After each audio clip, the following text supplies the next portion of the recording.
I think like they sold literal millions of copies of Darkest Dungeon 1. Like, yeah, after that you can make any game you want. Yeah.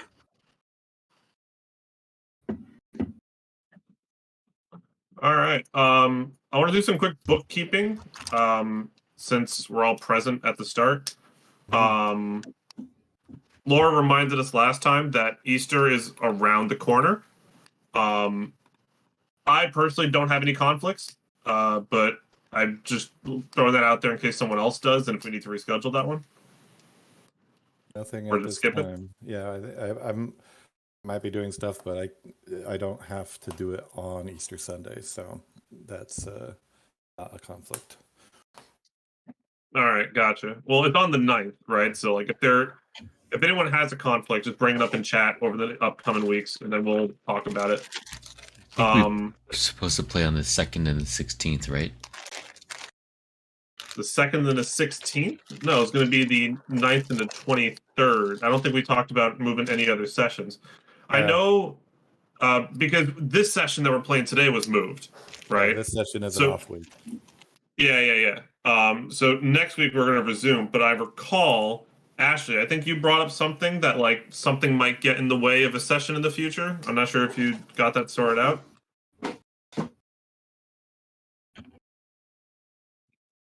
Ashley? I think we might be out of town, so I'm trying to think if that's on a week that we play. We're gonna be out of town on the 16th. Well, we're not playing on the 16th. Okay, so I think we're fine then. Okay. All right, cool. So in that case, for the foreseeable future, unless someone brings up something happening on Easter, we're playing another session on Easter. I hear somebody died. Be back in 3 days. BRB. He'll be back on Wednesday. All right. He's got a little sick. He had to rest in his cave for a little while. You know. The dungeon troll. I'm not dead yet. Oh God, we're awful. All right. Yeah. If anyone has a conflict with Easter Sunday, just say in the chat, just like, oh, something came up, and then we'll just talk about it in chat, or talk about it next week because we are playing next week. Other than that, I don't really have any bookkeeping. Other than that, anybody else got something or? Nope. I just figured out how to add the Google Calendar visibility on my phone. I could see it on my computer, but this morning when I was like, we are playing today, right? And I couldn't see the calendar, so I got it. Now it's on my phone, so now I can see it. Okay, gotcha. And I've been good about keeping up with it. I'm updating. Yeah, thank you. Do really appreciate that. Oh yeah, for sure. I'm not sure if this is something that you can set if you add the calendar, or if I have to set it in the event of like a notification of like, oh, the day before it just tells you there's a session. I don't know how that works in secondary calendars, but I think... I'm not sure either. Yeah. Play with it. Yeah. Yeah, I'm just not sure. But because if there is a way to do that, that might also be helpful for people if they want to add that. And then it's like, you know, because we only play every 2 weeks, so there might be a Sunday that rolls around, and then you kind of stop for a moment in the morning and go, wait, are we playing? Yeah. Shit. Just wondering. Nothing hurts. It doesn't hurt to log in for 10 minutes at 11 o'clock every day. So. All right. But I guess a quick recap in regards to what happened previously. You all kind of followed a path, and wow, no sanctuary really does look like a warning, huh? I know, right? that's really funny, actually. Yeah, so you followed a path. The wall baby was kind of constructed out of thread, and started going on about some weird stuff where technically you're inside of his body, but he's right there in front of you. So what does that mean? Is he inside of his own body? Does that mean there's another one of him inside of him, etc.? Weird stuff. And then he says that he needs you all to protect him while he connects with the version of him that he is inside of. I tried to make this whole quest as confusing as possible, so I hope it is. And some general instructions. He said he'd need about a minute, which is 10 turns in game. We've so far completed 5. Remember, the turn counter is for every turn that has completed, every initiative round that has completed. Sanctuary is castable on this big green thing. Currently, Sanctuary's not on it because it just had a big pulse that pushed everybody away. So, something to consider. And the walls are closing in now. And the walls are closing in. Yep. Other than that, there isn't too much. A reminder for our Hex Warlocks that need to move it. David, your Hex is on the billowing cloak that's dead. You can move that on your turn. Laura, your Hex is currently on the piece of cloth that's kind of to the south here, but it's currently alive, so you cannot move it yet. Other than that, I think that's about it. Anyone? Am I forgetting anything? Well, I was being pretty transparent about how many spell slots I had left, but my memory from last time was that I couldn't cast Sanctuary anymore, but looking at my character sheet, I still have 1 level 1 spell slot, so I'm wondering which one is wrong, if anybody else remembers how many I said I had left. I'm going to go with the character sheet unless someone has a correction. I support going with the character sheet. Yeah. Okay. It's whatever. Yeah. Too long. Yeah, no, Sanctuary again. Yeah. When it's been multiple weeks, I always just trust the character sheet. Yeah. Right? No, and I'm usually pretty good about marking it, so I was probably just remembering it incorrectly. Yeah, that's fine. So yeah, I have one casting left, so we'll see if that is enough to get us through 5 more turns. Yeah. As I've said many times, I generally trust you guys as long as you don't give me a reason to not trust you. So, yeah, it's like even I think I made this comment when someone asked previously, like, "Oh, can I use my own dice?" Like, yeah, sure, go for it, because humans like little doodads. We like throwing dice, So yeah, sure, totally, go for it. The only reason I would get hesitant is like, oh, I started using my own dice. Alan, I got 5 crits in a row? That's crazy. Then at that point, I'm going to be like, a little weird. It happens sometimes, though. And yeah, Alan, did you ever see that? I don't know if it was like a psychology study or a math study or maybe both, but they had groups of people. They had like 2 groups of people. One of them, they were told generate a list of random numbers, and the other one, they were told roll a bunch of dice and write them down. And then they gave those lists to a different group of people and said pick which one is random. And very frequently, the one that was generated by people was the one that was picked as random, because the one that was truly random had sequences that you're like, nah, there's no way they're going to roll 5 5s in a row, So the assumption was that the real dice one was not randomly generated. Yeah, that's why a lot of modern day video games use like pseudo randomness, right? Because actual randomness in gaming can feel really bad sometimes. Yeah, if you've ever played any Games Workshop game, you know exactly what that feels like. Yep. It's just like, any game that has like RNG, right? Yeah. It can just feel really bad. When it's like, oh boy, I missed like 3 times in a row. Yeah. I'm having so much fun. Well, I refer to the Games Workshop games specifically because most of them were originally board games, right? Like if you played like the digital version of Talisman or Blood Bowl or something, then like they're really fun board games, and failure in a board game is a very different feeling because it's already a social setting and you can talk about it. And then there's also that, in the moment, you're like, I want to take back that action or whatever, and all of that is sort of flexible in a board game.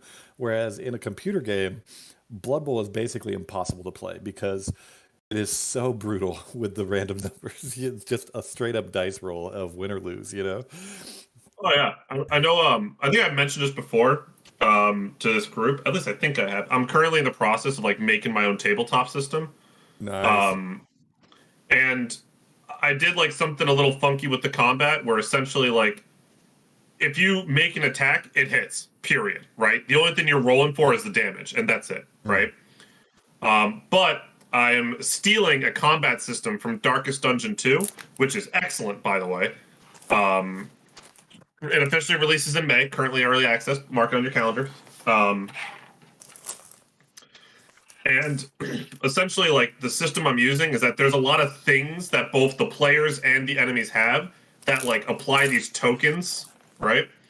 So say it'll apply, like, a blind token to you, and that's effectively the next time you make an attack, flip a coin. If you lose the coin flip, you miss. If you win the coin flip, then you hit, right? But when you make the attack, the token's gone, right?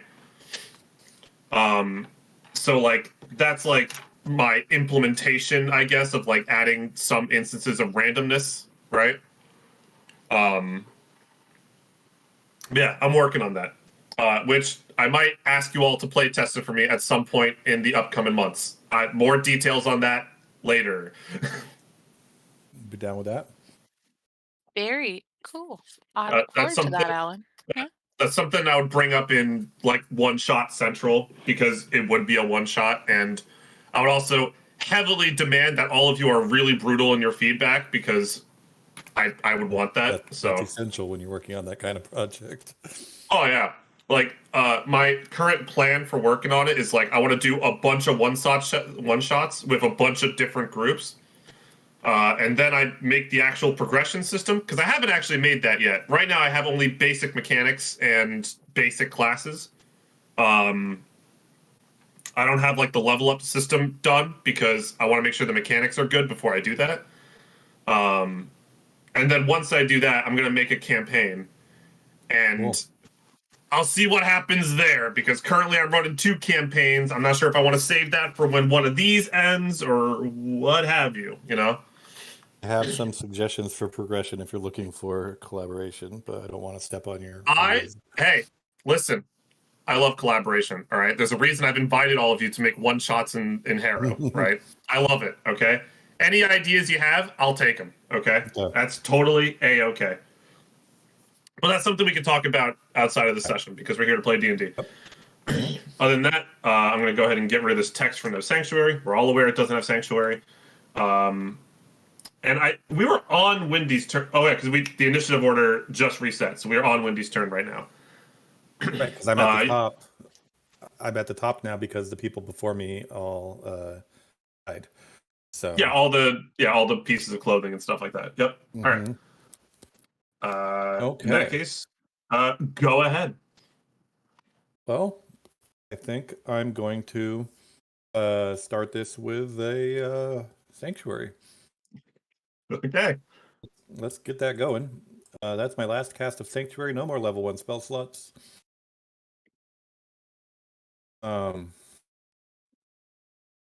And sanctuary is a bonus. Like a range of 30 feet, I believe, right? I think. Oh, okay. If I have to move, that's fine. Because no, you don't have to move. The range of 30 feet, and you're close enough. Okay. Yeah, you're fine. I mean, I also have a movement and a standard action to actually do things, so I'll go up here and attack this guy. Okay. I cannot utilize my spiritual weapon this turn because sanctuary is also a bonus action. Yep. So I'm just going to do a regular mace attack. That's a miss. Yes. Okay. And that's my turn. All right. Before this one goes, you are you're going to hear some screaming kind of coming from all around you. it doesn't sound like common or any language that you're actually familiar with.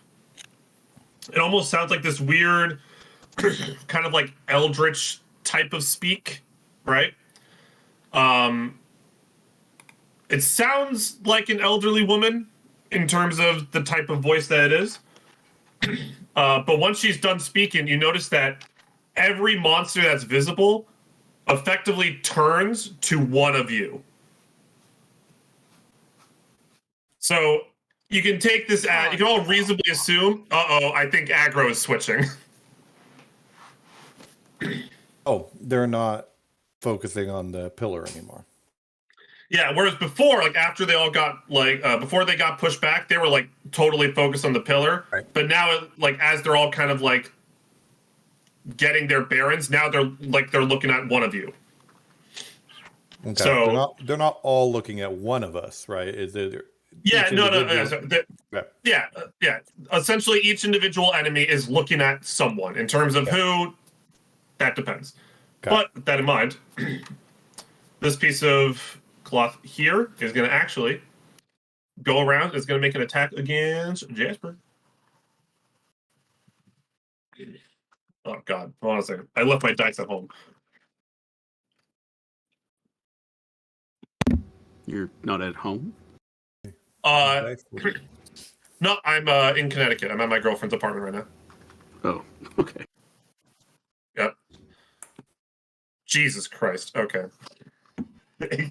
It got a crit.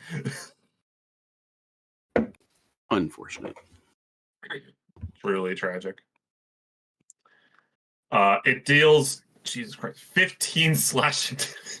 Do you have 10 hit points from Darkwood's Blessing? Oh, yeah. I've only got All right, 2. good. Those are gone. Okay, well, at least it's something, at least. Damn. All right, that's one way for the enemies to start the fight, I suppose. I'm at 10 hit points left. Blah. All right. The next up is going to be this other piece of cloth here. It's actually just going to try to get flanking onto the Echo and just attack it. It hits. It only has 1 hit point, so the Echo's gone. Next up is going to be this one that's above Ferrero. It's going to make an attack. Only with an 8, so it misses. And with that, Ferrero, you're up next. In case you didn't catch what I said, your Echo's gone.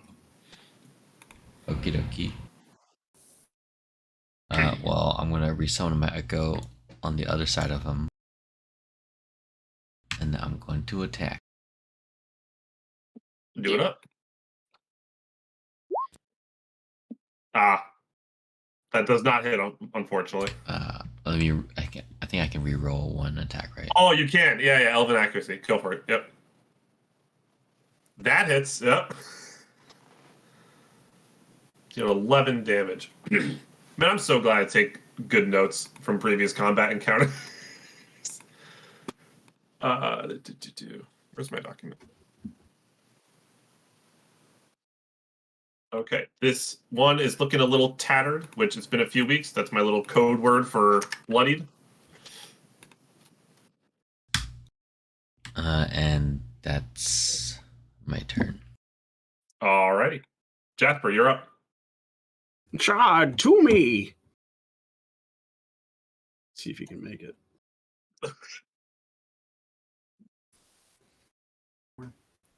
He's such a good boy. It's like straight across. I assume he can go through this, can he? Yeah, he kind of can since he's blind. So because it's like narrow in the center, and since he's flying, I'm willing to say he can go through it. But the bottom of it is wide, and so none of you will be able to walk in that space or stand there. Nope. Yeah, if you're just flying through it, that's fine. Yeah. I'm use my bonus action to attack with Chard here. Yep. Okay, you can go away. There. Extra Chard.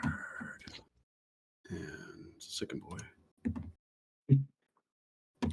Bam. Hello? Yeah, 10 does not hit, unfortunately. That's fine. do.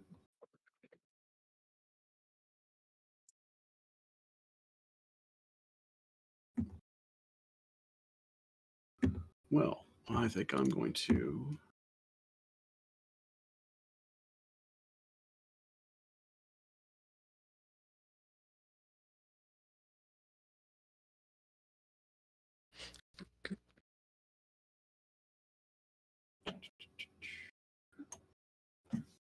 I'm going to cast Misty Step. You still have spell slots for Misty Step? Did you not cast it last time? No, it's inherit. I'm pretty sure for him. Just 1 second. Features. Maybe I'm wrong. Maybe that's a different character. I know Laura has got that one because she has a feat. Right. No, I've got like 1 spell slot left. So. Okay. Yeah. I'm gonna hop over here. All right. Actually, wait. Misty Step it's bonus action. I can't. I just used my bonus action. Oh, right. Yeah. Disregard. Good point. What? Okay. Which one did I cast my hex on? Didn't you say I did that? The hex is on this dead billowing cloak in the center. You have not moved it yet, and to move it would be a bonus action, which you already did. Okay.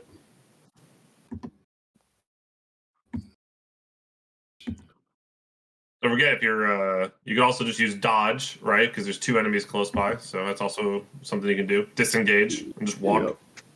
Yeah, true story.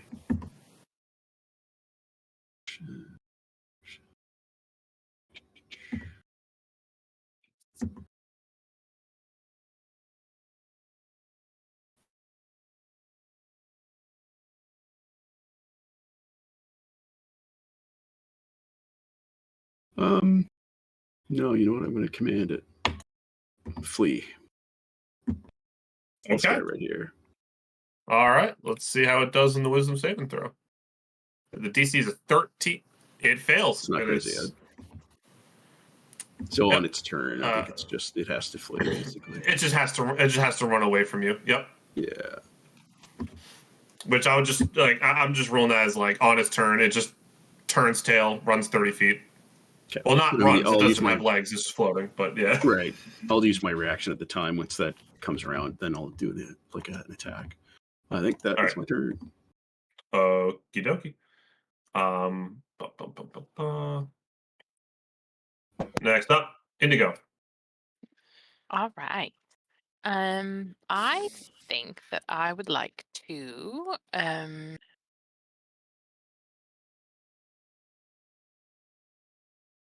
I think I'm probably just gonna. Sorry. Yeah, friendly reminder: your hex is on this one down here. Wait. Yes. Okay. When you did it before, I was on my D&D Beyond screen, and I was like, "Damn it, I missed it." But that's the one I thought it was on. So okay. Yeah. I am going to try and hit that one with Eldritch Blast. Okay. Because I actually think I'm out of spell slots. I am. Mm-hmm. But that's fine. Let's try it here. That's a hit. Yeah. Okay. Good damage. Do you want to go ahead and roll your hex damage? Oh, yep. 1 second. I always takes me a second to remember how to do that. I think it's a D6, I think. Yep. There we go. That's exactly right. That is exactly enough to kill it. Well, perfect. Kill it, did. Dark One's Blessing, if you don't already have it. Oh, that's a good point. I do, but that's okay. Okay. Just always important to set the reminder. Thank you. If some of it got used, you get basically a top up, right? So yeah. Yep. Track of Thank that too. you. I am full of my temporary hit points, but I do see. Just noticed I'm down a little bit of regular health, but that's okay. I know one doesn't equate to the other, so yeah. And then I think because now I can move my hex because. Mhm. So I'll just move it to the guy beside him. I Okay. think that is somebody there, eh? Yeah. Okay. Perfect. In And that's it. that case, I'll just go ahead and get rid of him, just so the battlefield doesn't get too crowded. Thanks. That's it for me. All right, Amber. I'm going to use this healing potion I have in my backpack, Okay. and I think It's just a regular healing potion. yeah, just a potion of healing. So it's 2d4 plus 2, right? Okay. Yep. 2d4. Great. 4 plus 2 is 6. Yay! I'm like half health now. Yay! Yeah, a critical. Okay. And then I'm going to move here. Okay. And I don't think I can do anything else because taking a potion is my action. So. No, I rolled potions as bonus actions. Oh. Okay. Yeah. Thank you. Because otherwise people don't use potions, so I like to use them as bonus actions. Great. Then, I will Eldritch Blast this one. Okie dokie, go for it.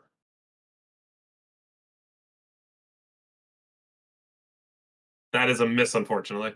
Dang. Okay. Well, that's my turn then. All right. Next up is going to be the actually newly hexed piece of clothes to the south. And it's going to walk right up to Wendy and make an attack. With a hot 6. So he's going to miss. Ooh. Very nice. All right. Let me go ahead and change this to a 6 because we're getting to the top of the initiative order, which means reinforcements. Give me just a second, please.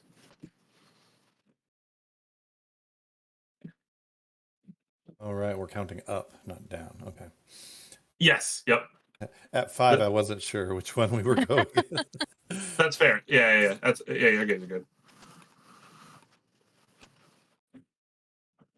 Ooh, lots of reinforcements. Uh-oh.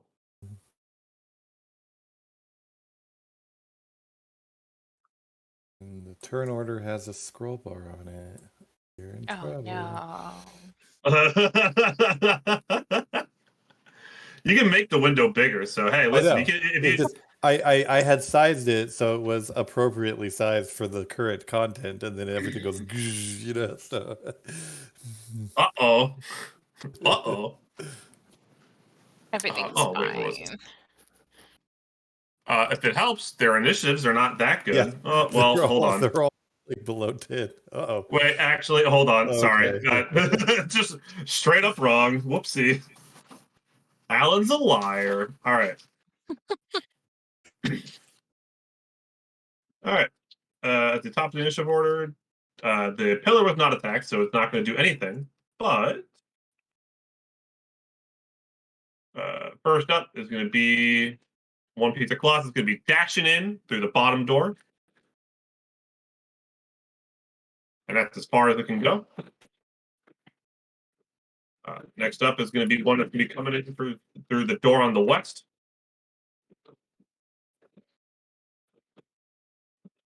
Get a little bit too close for comfort to our good friend Jasper. Wendy, you're up. Okay. Now, I know this is something I probably could have done, but has anybody been paying enough attention to know what armor class these guys have?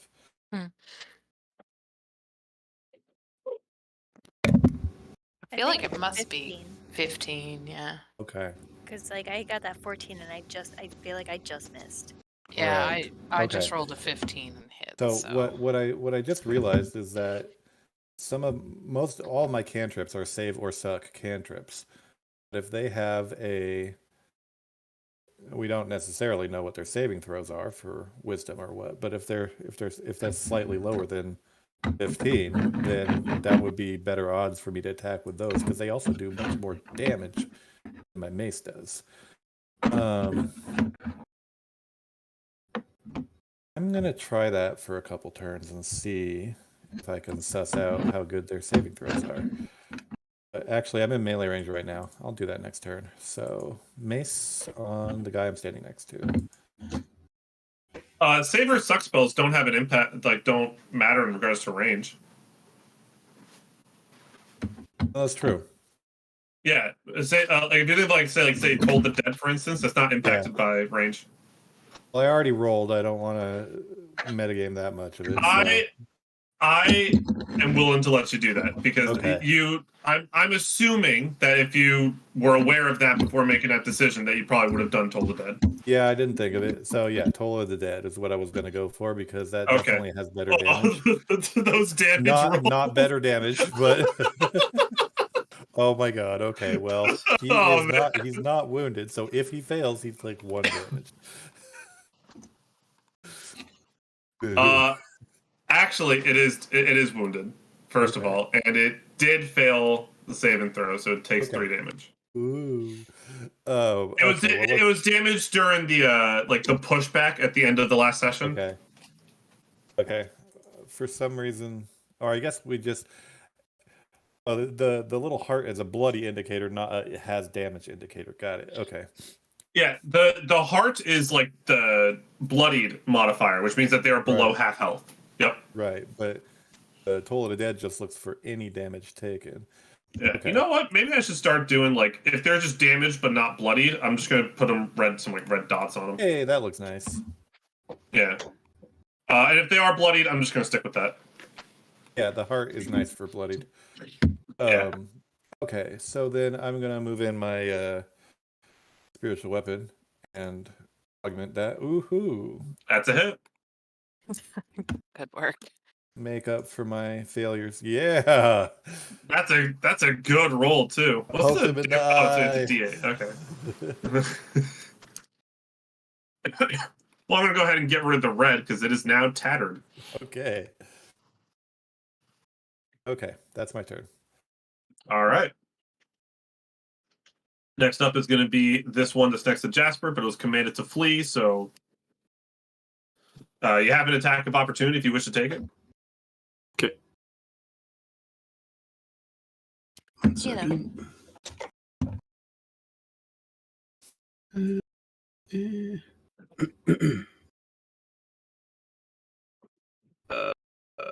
Just 1 second. Where is that?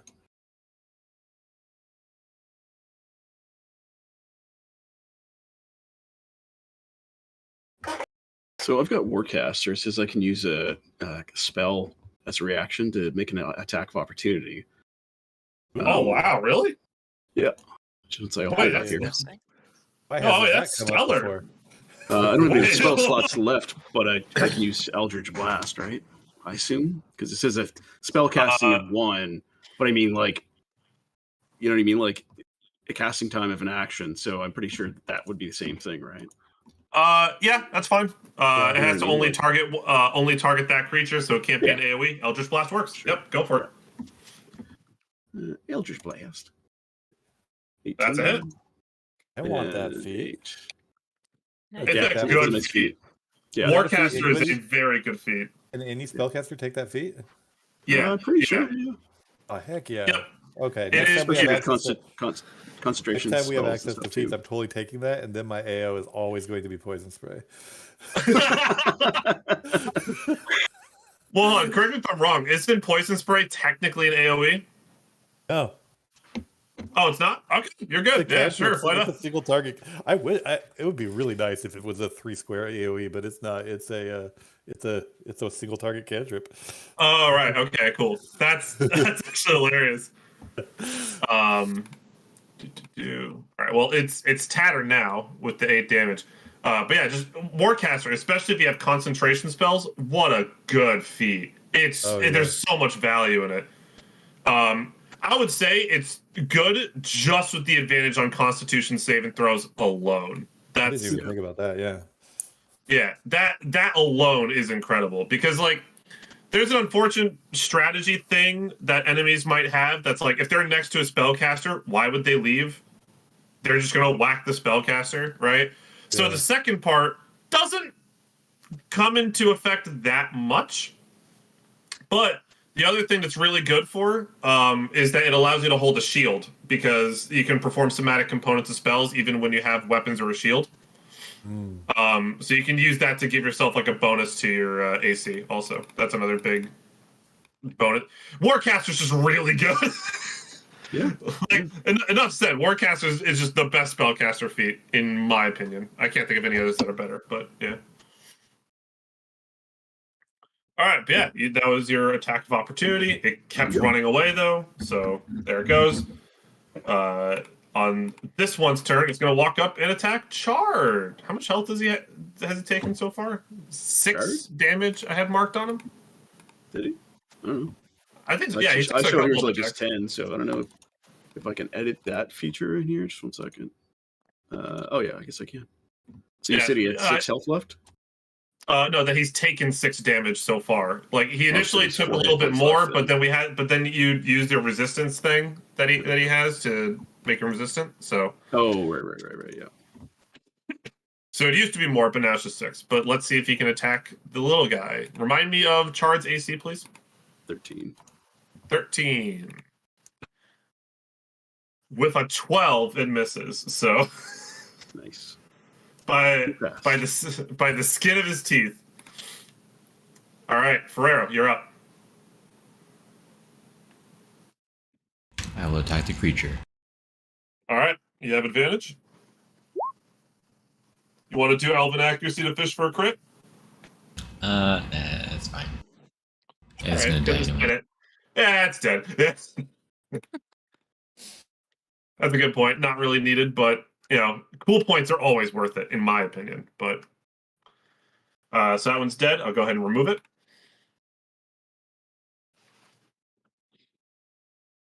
I'm going to use my bonus action to make my echo appear here. Is it a bonus action for your echo to move? There's no action for my echo to move, but I'm not. I don't think that's enough space. So I'm just going to make it reappear with my bonus action, rather than having it move. I mean, it looks about 30 feet away. Well, because what I'm trying to do is I'm going to try to trigger its reaction. So come Jasper's turn, he can move without triggering an attack of opportunity. Oh, okay. I see what you mean. Sure. All right. Yeah, go for it. Is that okay? Yeah, no, you're fine. Go for it. Yeah. Yeah, okay. So I'll make it appear here, and I'll just have him like move here. Or at least try to, with triggering an attack of opportunity. If you can move after attacking, right? You could attack it, and I see you're going to attack the other guy. He already attacked. Is the thing. Yeah, and his Unleash Incarnation, I believe, is a bonus action in order to do that. If you wanted, I already used up my 2 charges, so I cannot do that. Okay.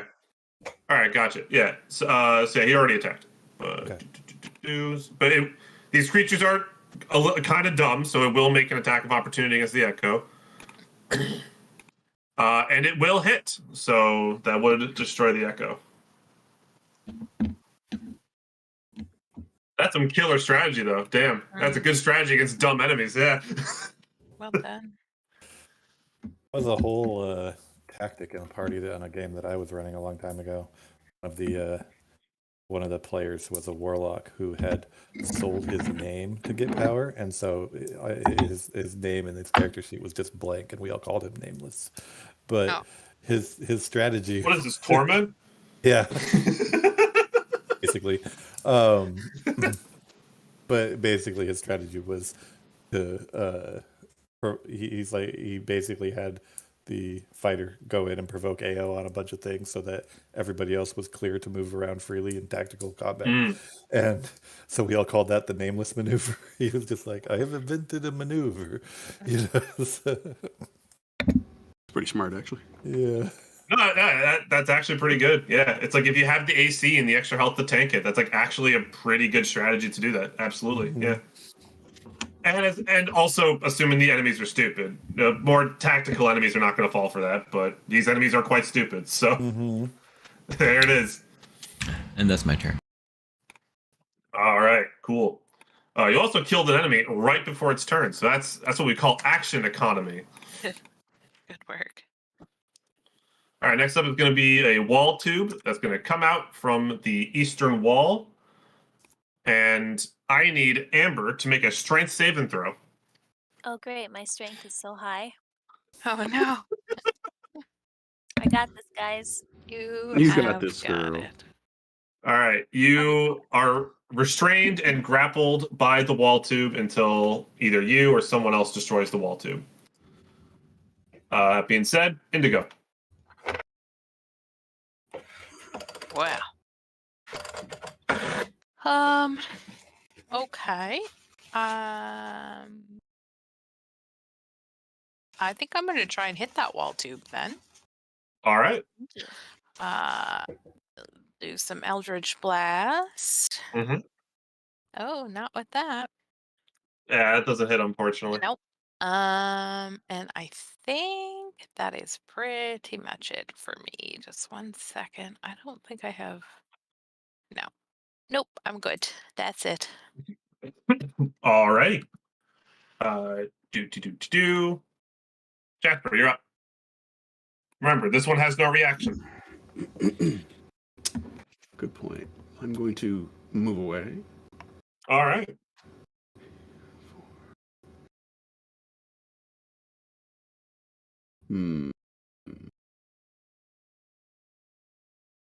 Actually, what happened to Ferrero's Echo? Did it get vanished? It got hit by the attack of opportunity. It only has 1 hit point. He So. did. Okay. Ferrero, do you want me to help you out with a little bit of flanking action, or? It's up to you. I figured you're low on HP, so you can get yourself to safety, and I can just recreate my echo. I don't know where to go. Screw it. I think I'll go there. Cool. Thank you again for that.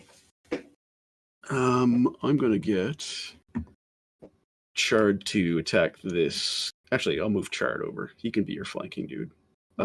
Actually, no. Wait, yes, I'll fly over here, like this way. And then that way you don't get an attack of opportunity. So he's gonna flank. All right, nice. So you have advantage. Whack. Come on, spawn. 17's a hit. Do you want to try to fish for a crit? Yeah, I'll do that. Nope, no crit. All right. Makes a Constitution save and throw. Fails. So there it goes. Okay. I believe. Correct me if I'm wrong. I think we ruled that Chard kills count as Dark One's blessing for you. I don't know. I don't recall. I'll say that. I'll say we'll do that. I'll say we'll do that. That's fine. Yep. All right. That works for me. All right. So I'm gonna. Which one's more damaged looking? This one or this one? You won't be able to tell. They're both tattered. You wouldn't be able to tell. Okay. I will take a shot at Wendy's guy just to get him off your side. All right. 1 second. Eldritch Blast. That's a hit. Oh, boo. 1 point. Don't say I don't do anything for you, Wendy. Yeah. Unfortunately, in most circumstances, it wouldn't do much, but it was at exactly 1 health. So that does kill it. Oh, man. That shitty Toll the Dead roll. Just like... You're just setting him up for me, Wendy. You know. I make sure I take my finger gun out and I blow off the M's. Like, that's right. Pop it back in my pocket. You're welcome. That's my turn. I love All Jasper. right. All right. Next up, we got a few enemies' turns, so let's try to blow through these. Amber's like watching Jasper shoot this thing that's much further away than she and this tube thing are, and she's like, Jasper! What? What was that? Oh shit! Sorry, I didn't see you over there. You're so stealthy. Oh gosh! All right. Next up is going to be so if in case you didn't notice, another piece of cloth enemy has come from the upper right-hand corner. Next up, a piece of cloth is going to be coming from the room on the bottom left, but it's pretty far. And that was a dash, so that's all it's going to do. And then next up is another enemy that spawned kind of far, so.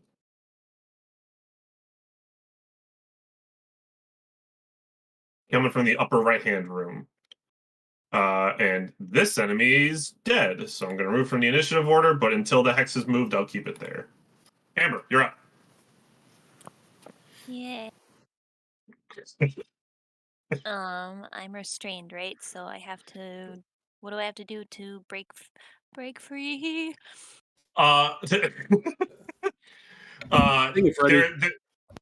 There's nothing that you can do to actually break free. The only thing you can do to break free from this is to just kill the wall tube. When you're restrained, you have disadvantage on all attacks, as well as enemies have advantage attacking you. But if you have a spell that is save or suck, then there won't be any disadvantage on that because they're that is true. Roll. Yep. I don't know about that. Is your only cantrip Eldritch Blast? And you don't have one. Oh yeah. Yeah, I didn't pick very good spells this time. Can't wait till we level up so I can. That's why we have respec on level up. So we'll That's see. fair. Amber That's needs an fair. AOE.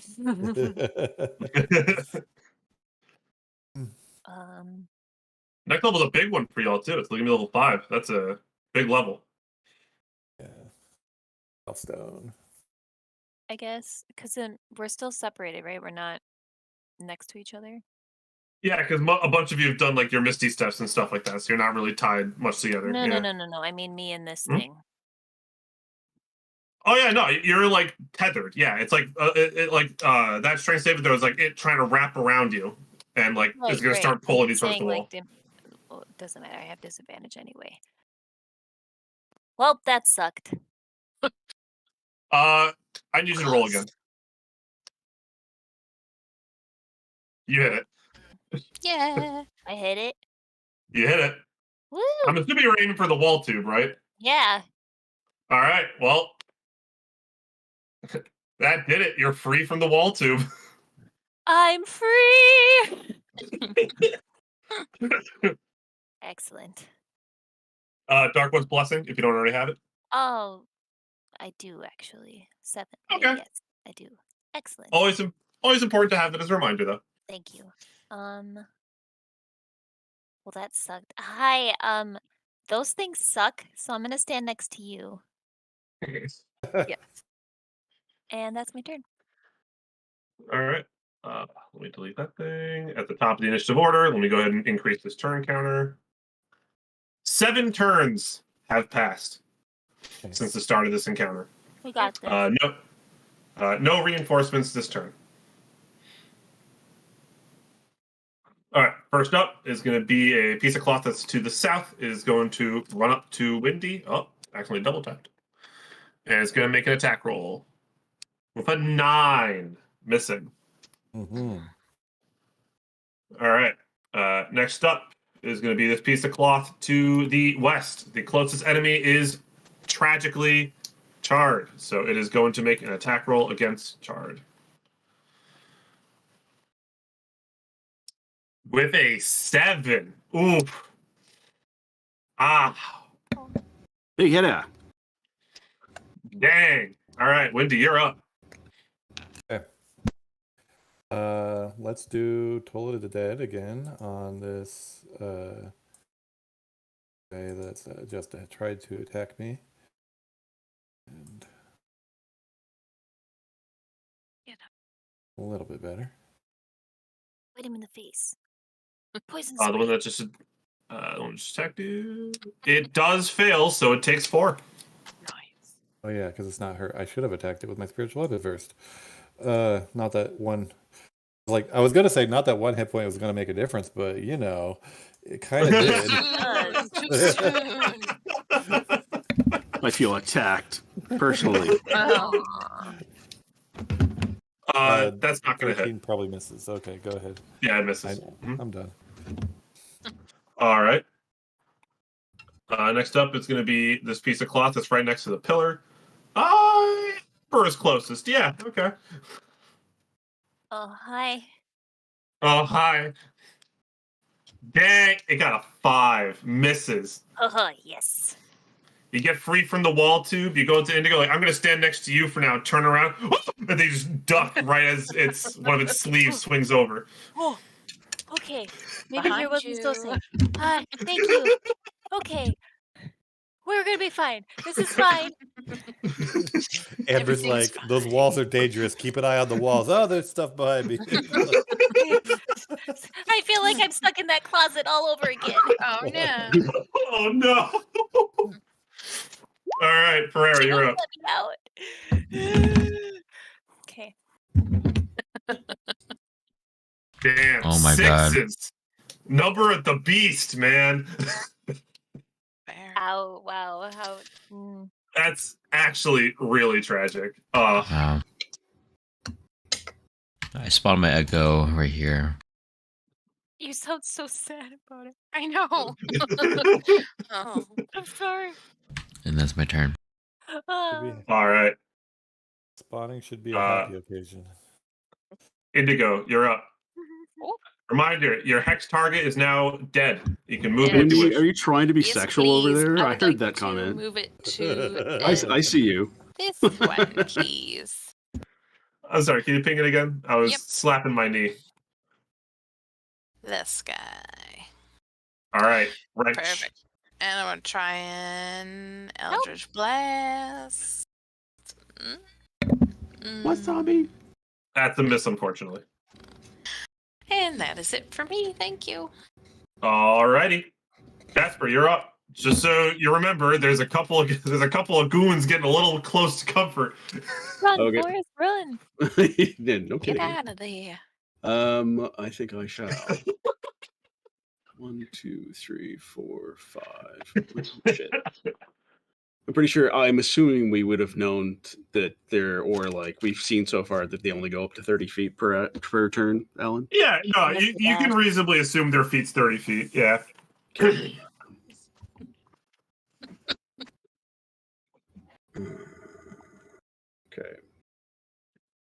Blink, blink, blink, blink, blink, blink. I think that's Hi. all I can move. Oh, hi, Mark. Oh, what's up? My measuring tape while I was measuring. Yeah, I think that Maybe on the makes sense. table. Yes, no. Oh. Well, I didn't see it. I didn't take it. Okay. All right. Sorry.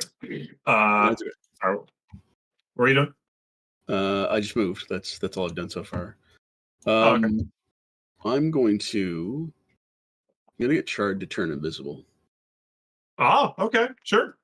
So that should make him more difficult to hit on his way out because he's going. Oh yeah. Yep. So 1 second. Let me grab him. Book. 1 and a 2. Let's see if he survives that. Yeah. Well, there's going to be 2 attacks of opportunity because there's 2 enemies there. So let's give it a shot. But they're both going to have disadvantage because he's invisible. So let's give it a shot. With any luck, he'll survive that. The first attack is a miss. Okay. The second attack is also a miss. Nice. All right. Nice. Good work. 1, 2, 10, 20, 30, 25, 30.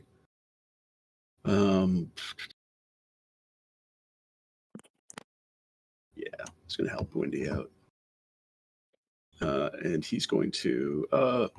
So it doesn't. It just he can just turn invisible. Apparently. Oh, never mind. It's an action, so I can't get him to attack again. But anyway, he's invisible.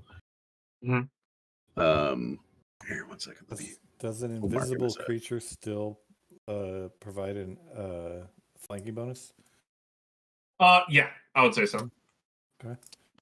So there you go, Wendy. At least I've kind of sort of set you up if you on your turn did you choose to do that. Yep. And then I will take a dagger attack against this gentleman. All right, you have flanking. Bam. It's Get him. bam. That's a Okay. hit. If you want to try to roll again to fish for a crit, it's on you. Yeah, definitely.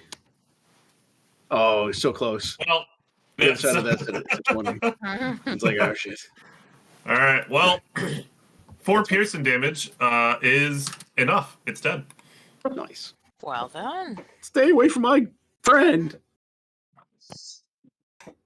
I like the hesitation on friend.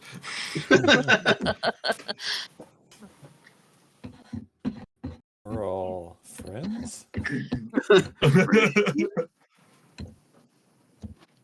All right, and that's your turn? Yeah? Yeah, that's my turn. Okie doke. All right. Next up is going to be a piece of cloth immediately to your north. It's going to come down and attack Jasper.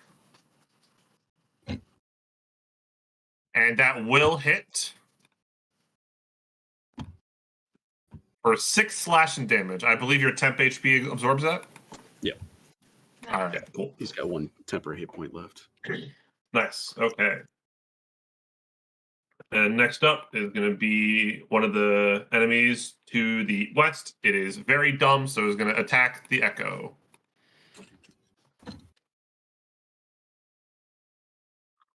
Oh, wow, it missed. Okay. That's a hell of a miss, too. All right. Next up is going to be another one of the enemies to the north. Closest enemy is Amber. It's going to make an attack. Getting an 8, not hitting. Ugh. She just keeps Just ducking. like matrix dodging. Yeah, exactly.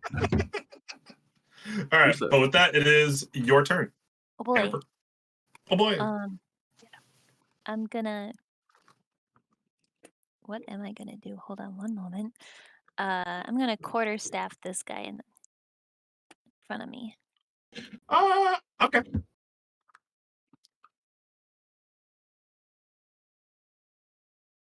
How many hands you using? Ah, dang it. Doesn't matter. That is a miss. Yeah. I can't. If I try to leave, I will. No. I stand my ground. Okay. That's my turn. Okay. At the top of the initiative, a couple of things happen. One, reinforcements. So give me a second to sort out their initiatives.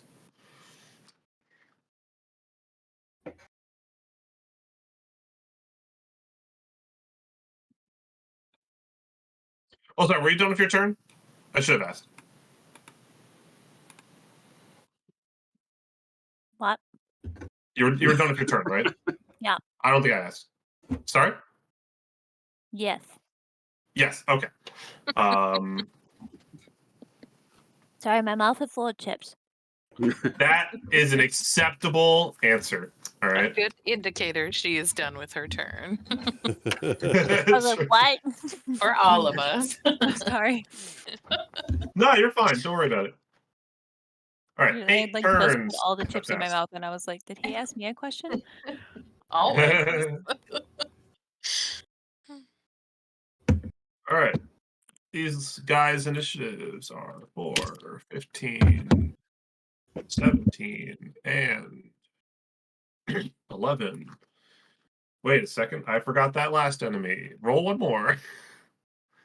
5. Wait, I forgot about this enemy. Don't worry about it. Everything's going to be fine. Everything's fine. Don't worry about it. Oof.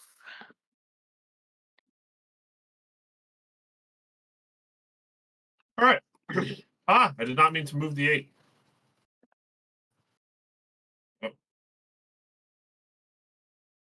There we go. Also, at the start of the initiative round, another thing happens. The walls are going to close slightly tighter. And since the walls are just going to be pushing y'all, I'm going to go ahead and just push the units. Because I'm assuming when the walls are moving, you're not going to let them envelop you. Yes. Okay, yeah, should have asked, but you know, Thanks for checking.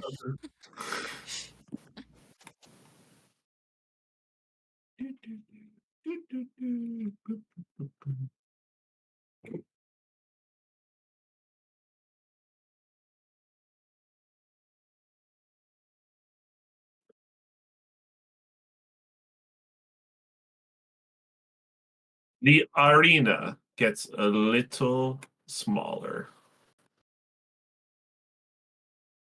But I still have to allow some passageways, so. All right. So we gotta reorganize that. And we got a few enemies going first. So we're gonna go ahead and handle some of these.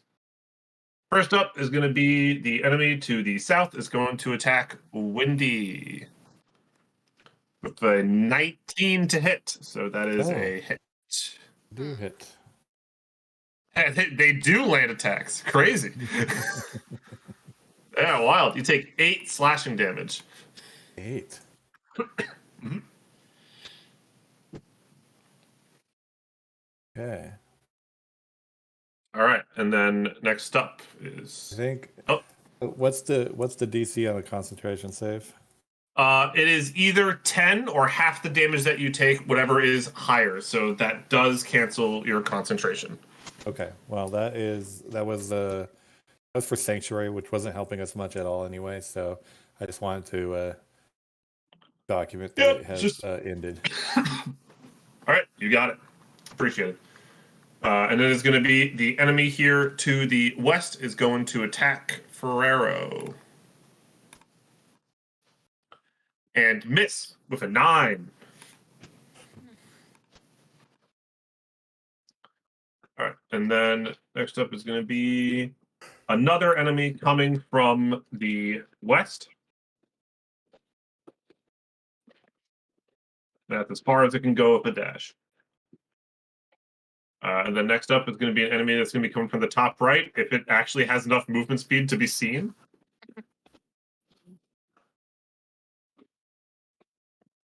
There we go. Just pokes his head around the corner. Hey, I'm here. All right. Wendy, you're up. Okay. This guy here.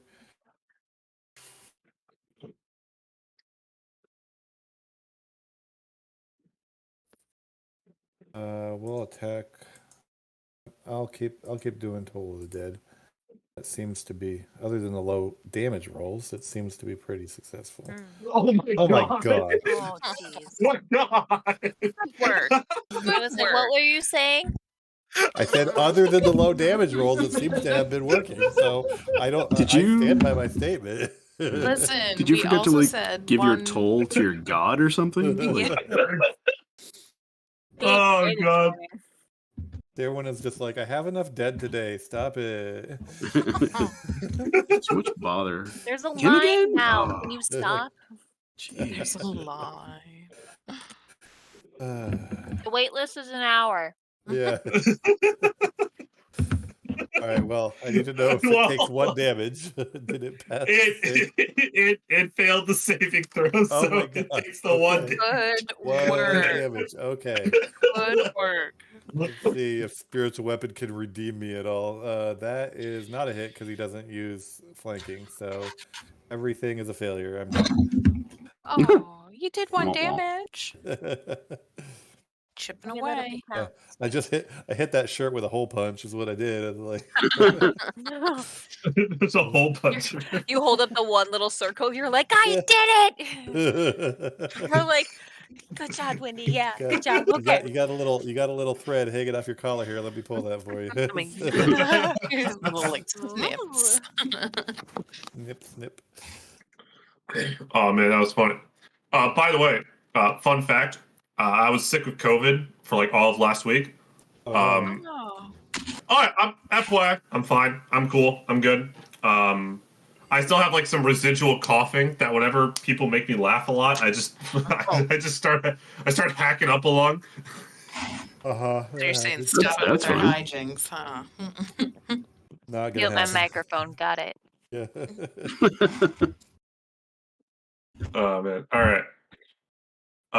And I think that was your spiritual weapon. Sorry, you still got that going, but the 11 does miss.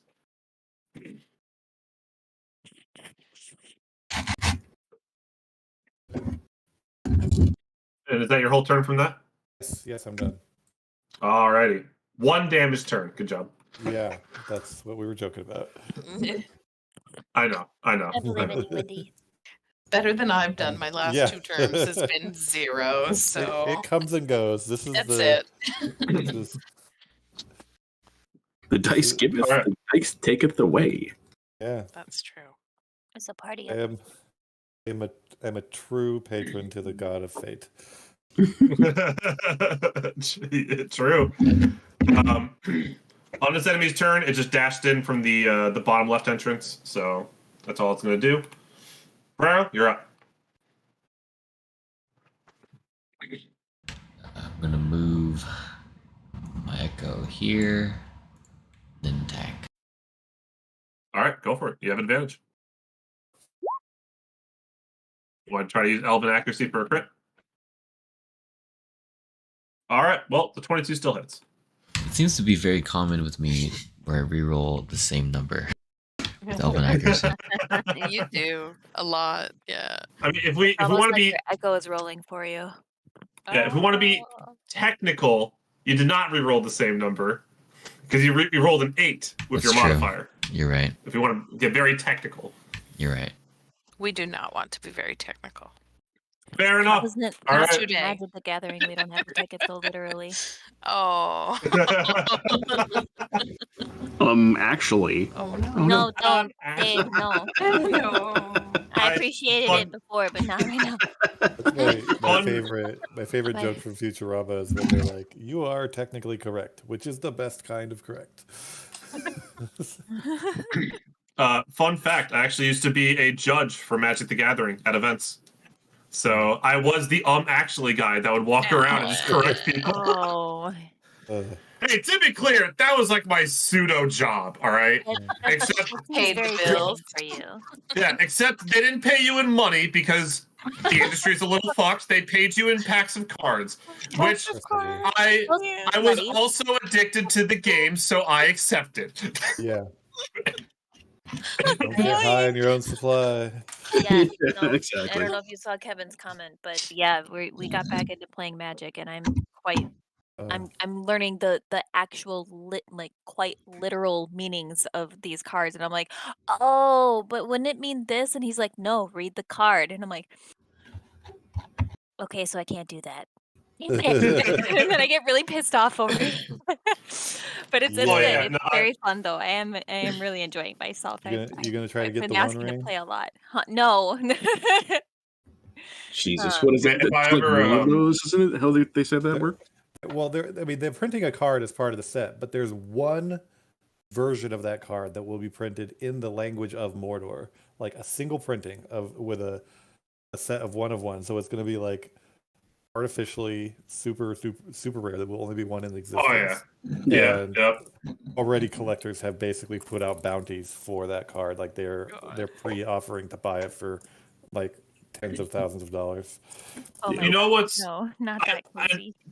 the best part is a bunch of those cards are just going to get randomly pulled by just children that just don't get it. Right? So they're just going to be like, I can't read this card. It's broken. Tear it. It's just Oh yeah. And you're like, Go in it's the like, box. with all Mom, the you other- accidentally got me a pack of Japanese cards or something like that. Yeah. I got a pack of Japanese cards. sorry, I didn't mean All to right. derail us. Anyway, back to No, you're good. Dungeons and Dragons. Back to the Dungeons and Dragons. Next up is going to be a billowing cape. He's billowing. Oh, I thought we weren't. That's getting going to more of those dash That's gonna dash up to here, and that's as far as it can go because of dash. Hi. Oh, we're gonna have a nice 9x9 grid here in a Yeah, minute. you got a little party over there. I was gonna I'll say join we you got in a little I'll rave join you over in a here. minute. How are we? How are we going to tell who has like advantage of flanking on who? Like Everybody has advantage at this point. Just everybody. Yep. Everybody Just roll take with the big number. advantage. Yep, Oh. that one. Oh my god. I can't. Sorry. All right, Jasper, you're up. I certainly am. Get him, Jackson.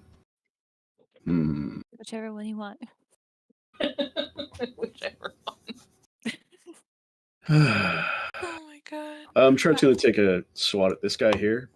All right, he'll have advantage from multiple sources. Yep. And then he'll probably die. Hopefully. We'll see. Do we? Whack. Do you want to try to fish for a crit? Yeah. No. Okay. The 22 still hits, so it has to make a con save. And it does fail, taking the full damage. Nice. And it is now tattered.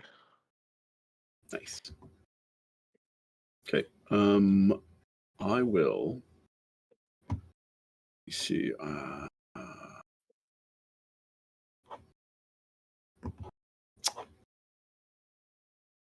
I don't like where I'm at. I'm going to disengage. Okay. Smart. That's my turn. Oh, okay. Indigo, you're up. Just another friendly reminder: your hex is on this dead enemy. Okay, just give. I can't. I'm dying. That's so I funny. don't even know what's so funny. I just can't stop laughing at this like 9 quad. Anyway, We're almost at It's like like we're pointing an we're like arrow. a pyramid now. Like I don't even know. Oh shit. Okay. One more time. Where's my dead hex? I wasn't looking. It is Shocking. right next to you. Oh right. Okay. Well, let's move that. Let's put it on this one, please. Okie dokie. And then I will ask Amber to duck, and I She's already on it. She's just like, it. And not add to the chaos, but Eldritch Blast over top of her head, please. All right, that's a hit. Oh, okay. And Oh, 6. Oh, okay. Well, I'll take it. hey, it's tattered. Perfect. Oh, yeah, that's it for me. Yeah. I like to imagine just Amber's getting a killer leg workout day today of just constantly just ducking. Yeah, just squats. Yeah. I get that booty. Sorry. Yeah. All right. Next up is going to be this cloaky enemy. It's going to fly up to Jasper and take a big old swing. That's a natural 20. Okay.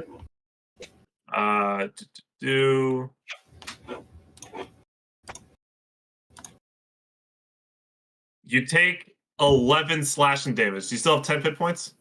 Yep, I'm down. I'm at 0. No. Oh, that's right. You had 1. Shit. Okay. All right. Noted. All right. Well, that's going to be its turn. So Next up is going to. It's so sleepy. Yeah. Next up is going to be this enemy down here. It's going to get flanking on the Echo.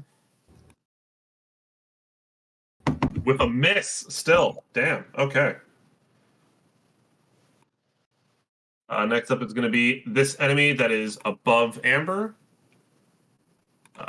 No flanking, so it's just going to swing. With an 11, it's a miss. And then a wall tube is going to come out this left-hand wall. Ferrero, can I get a strength saving throw, please? You pass. You're not restrained. The wall tube tries to grab around you, but you're able to resist it. Next up is going to be the last new reinforcement. Coming from the upper left-hand corner. Next up, Amber, you're up.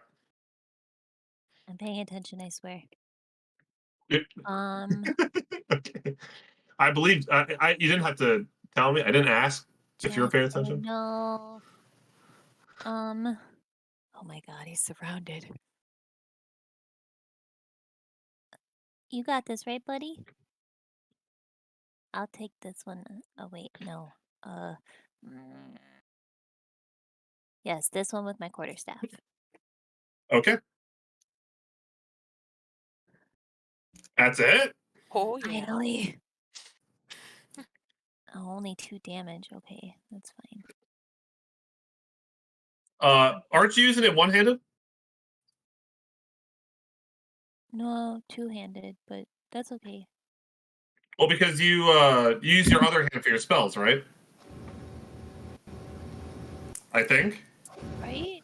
I don't know. Yes? Do you have to hold it with 2 hands the whole time, or can she let go of it to cast spells? That's a good point. And I did not say.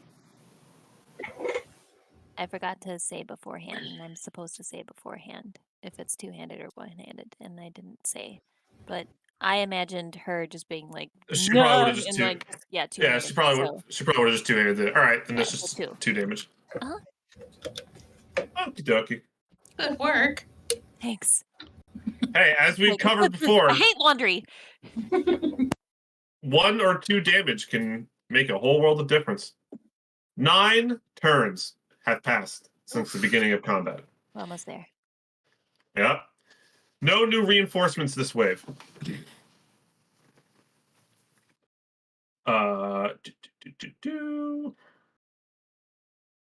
So we're going to start with the enemy that's immediately next to Windy, making an attack against... Char's not invisible anymore. Who would he attack? Let's roll the dice. He would attack Windy still. All right, cool. Let me Yeah, you're fine.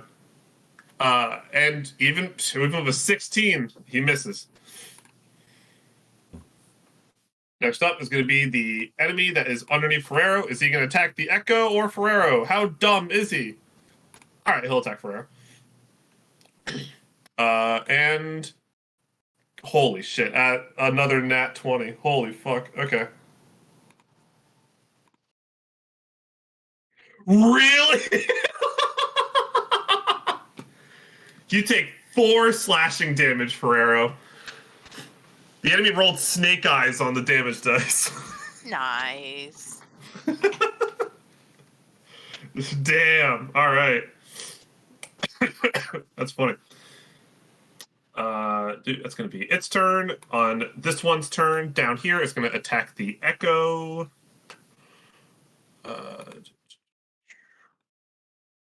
And miss.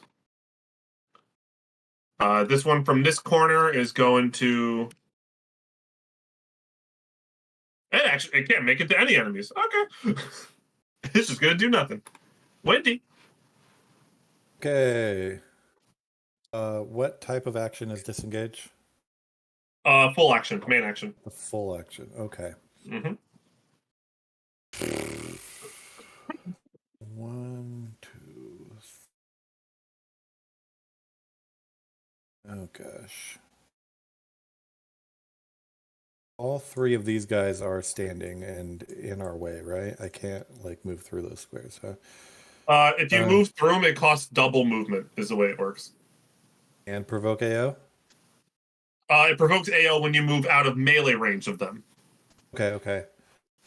Of an important note, because this was something you guys discovered, so I'll just remind you, this does not have an attack of opportunity. Right. Oh yeah. Basically, I'm trying to get to Jasper. And Yeah, I get what you mean. I'm trying to figure out the safest route 1, 2, 3, 4, 5, Please be 6, safe. 7. I don't have enough movement. Okay. Well, I can't bring him. Can you dash? Or I guess you All need to. dashing uses my action, Yeah. though. So, wait a minute. Should have just taken that level in Rogue. You'd be fine. I kid, of course. 4. Yeah. My movement is 5 squares, right? So, Well, it's 6. Oh, it's 6. Okay. Well, then that means I can end on this square, but I can't end on that square. So then, because 4 is here, 5, 6 would be in that square, and I'd have to move out of it, which I don't have enough movement for. Okay. Well, then, I still have Spare the Dying, which I'm going to use. So he doesn't have to make death saving throws. Okay. He still stays at 0. Mhm. And I'm going to take an AO and move 1, 2, 3, 4, 5, 6. Move here so that next turn I can get to him and bring him into the fight. Well, this is the last turn. Wait. There's still a next turn, right? The next turn is round 10. We have to complete. No, you are currently on round 10. Right, because we started at round 0. Okay. Yep. And then, although an important note, the wall baby did say that it might take longer if the pillar takes damage. You don't know how much longer. He did say that. Okay, well, I'm going to do this then. Okay, so I'll take the AO there, and you know what? Before I move, I'm going to move this up here so it's a little closer to everything else, and then attack that with my spiritual weapon. Okay. So that the hope that it gets killed and I don't have to take an AO. Fair enough. That's it. Wow, good work. Let's see the damage roll. Working on it. Decent. And that does it. That's it. It's dead. All right.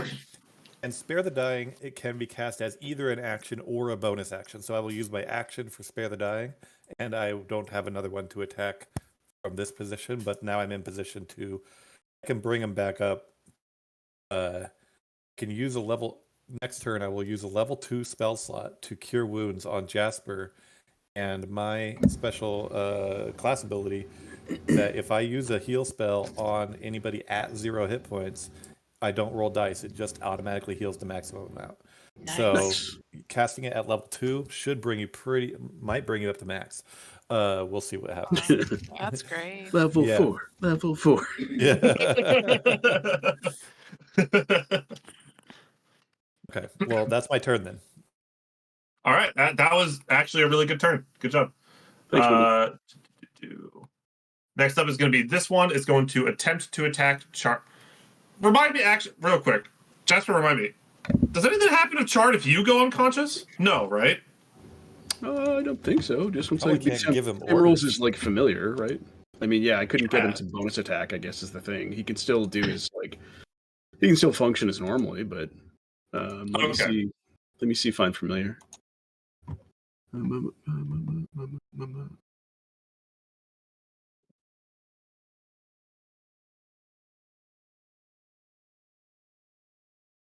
It's like a little wall of text. I'll let you know if I find anything. Yeah. But I suspect he probably just works independently. I'm also assuming he works in. You know what? Enemy missed anyway. So it doesn't matter. Ferrero, you're up. Okay, I'm gonna attack this creature again. Mm-hmm. That's a hit. If you want to try to fish for that crit. All right.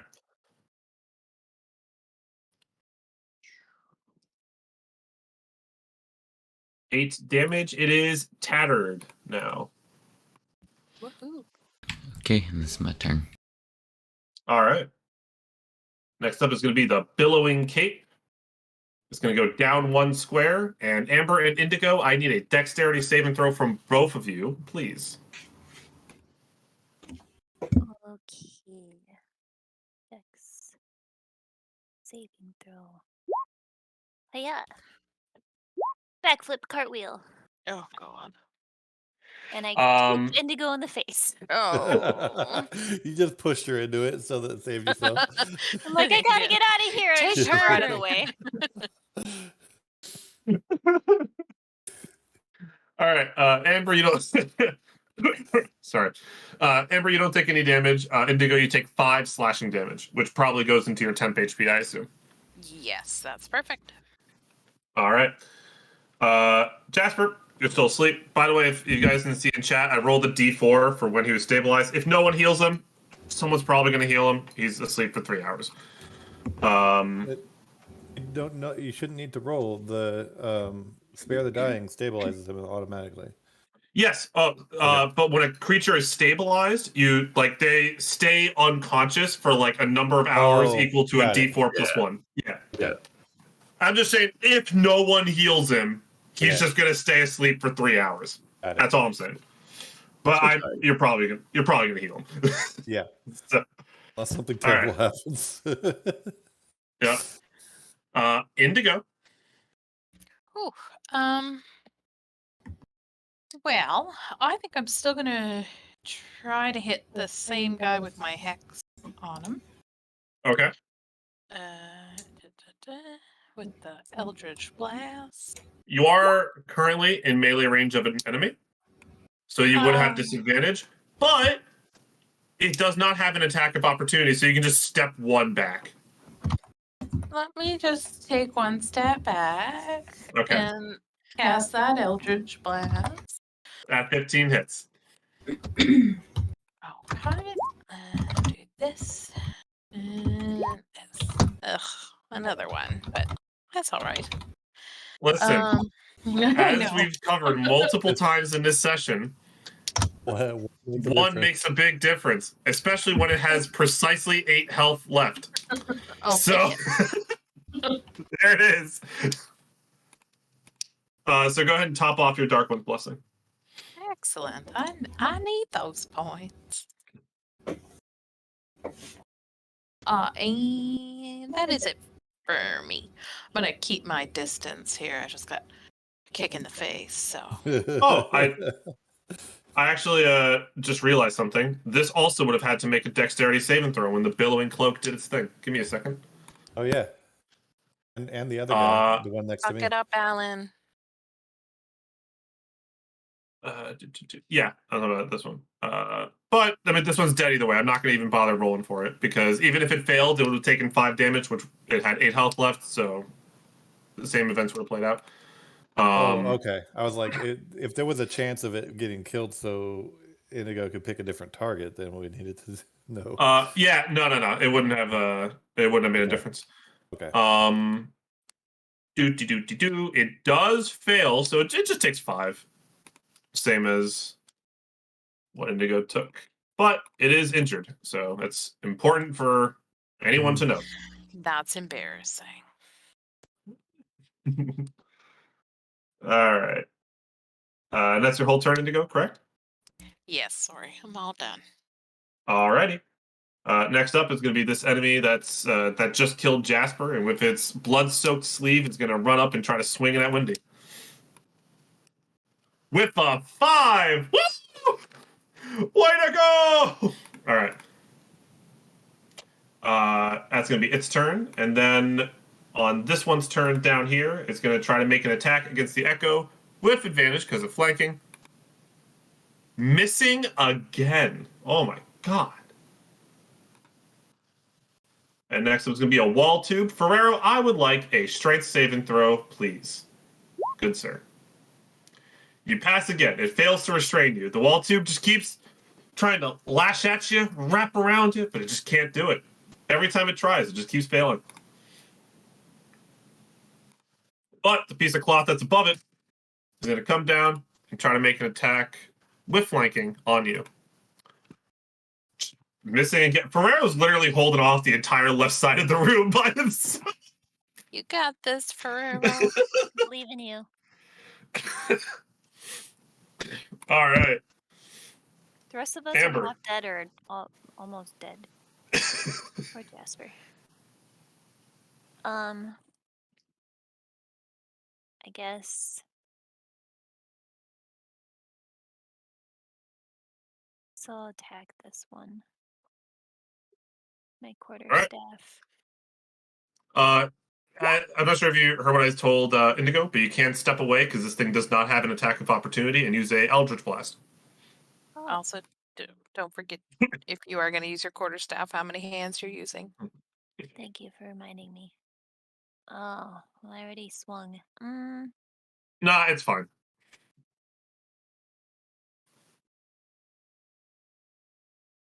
You can go ahead and step away if you wish. Okay, I want to go by my friend.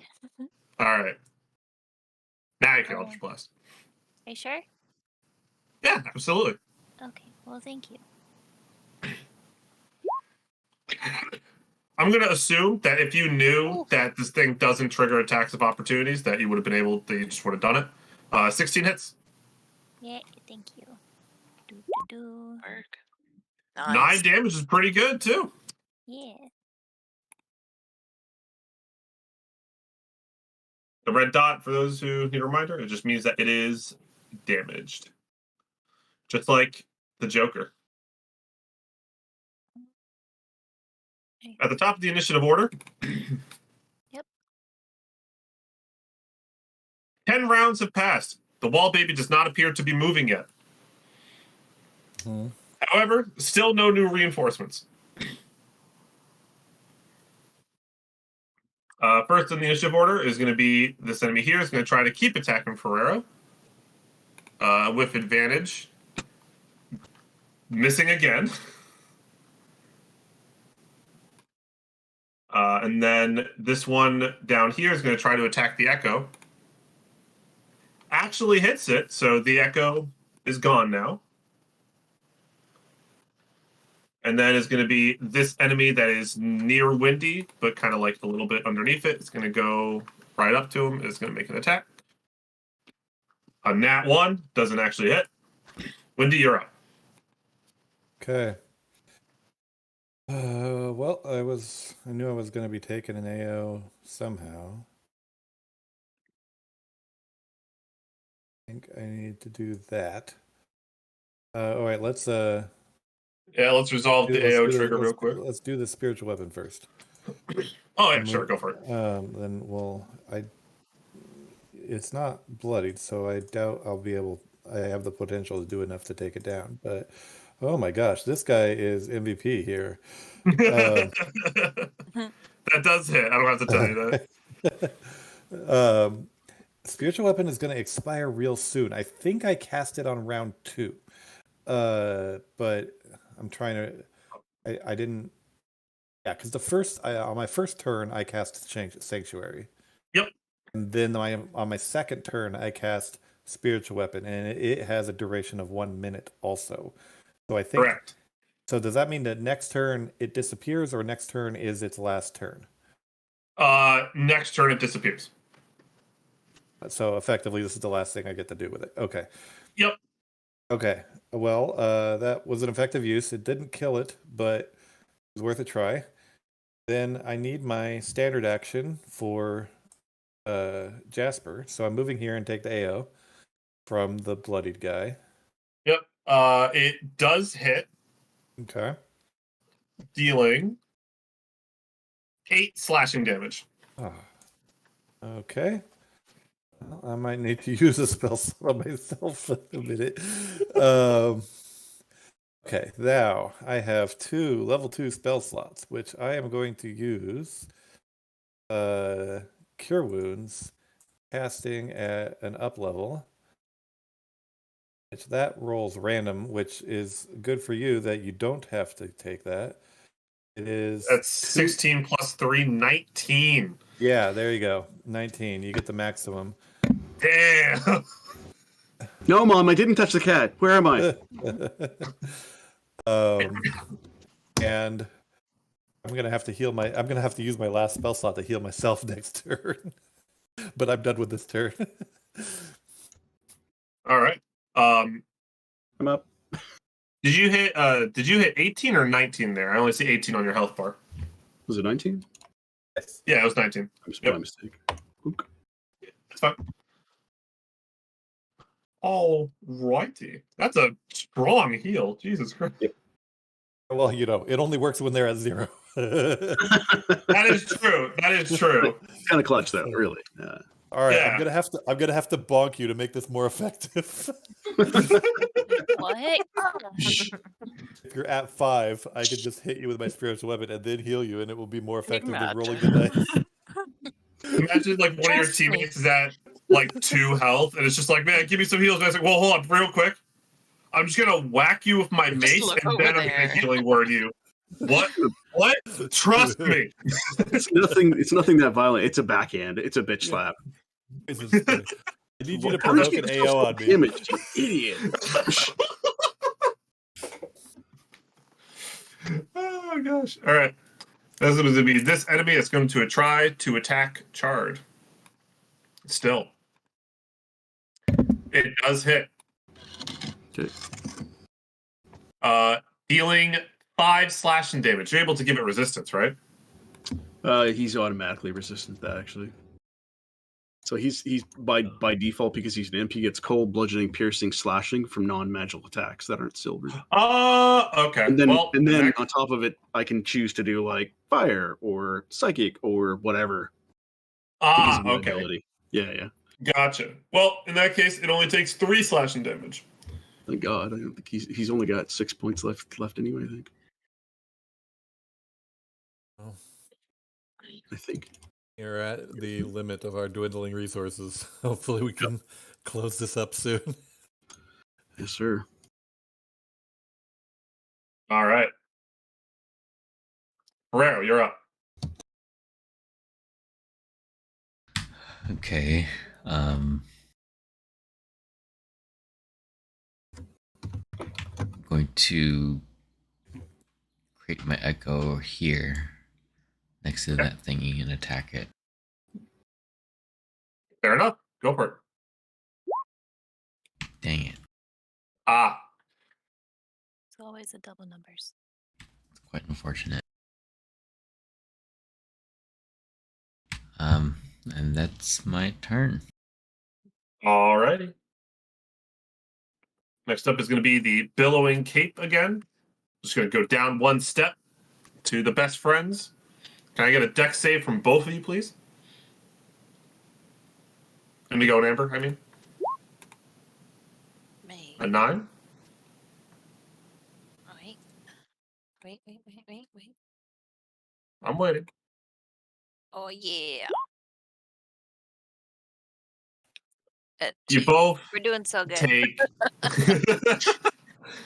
You both take 8 slashing damage as the Billowing Cape spins around and tries to shred you. Remember your 10 hit points from Dark One's Blessing if you have not used them already. I have just topped them up, so they are now at 0. It's all good. Now we're even. Yeah. All right, that's its turn. Jasper, you're up.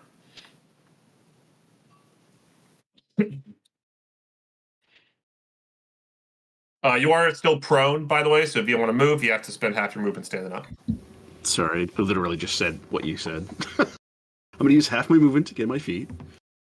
Oh, were you muted? Was that? Yeah. No, it was my fault. Okay. It's like, what? Okay, gotcha. Because I heard you Oh, say it, oh, and I was like, oh, didn't you it's just all say good.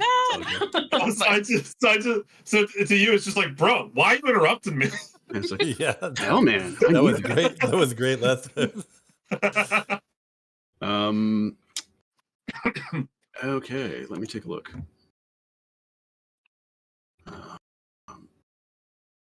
So it doesn't say like the chart has any sort of limitation about how often he can become invisible. It just uses it like an ability, I guess. So he's going to turn invisible again. I think non-familiar imps have that ability as at will, so kind of makes sense. Yeah, exactly. So that would be, what did it say? I think that's an action, isn't it? Something like that. One second. Well, it doesn't even Yeah, it say. shows up. It's under his actions section. So yeah, it's an action. Okay. That being said, I think he's just going to stay there, and he'll because he's already spent his action. But at least if it attacks him again, he'll get a disadvantage. This guy is Toast, I assume. He is dead. Yeah, he is Toast. He's only there as a reminder that Hex has not been moved yet. Okay. And as a reminder for you, your Hex is on the dead Billowing Capier. Okay. I will use my bonus action then to move the Hex. Okay. And then we'll move it to let's move to this guy. This guy's already like partially wounded. This guy right here. And I will use my attack to cast Eldritch Blast. Okay. Shit, I think that misses. That is a miss, unfortunately. That's my turn. All right.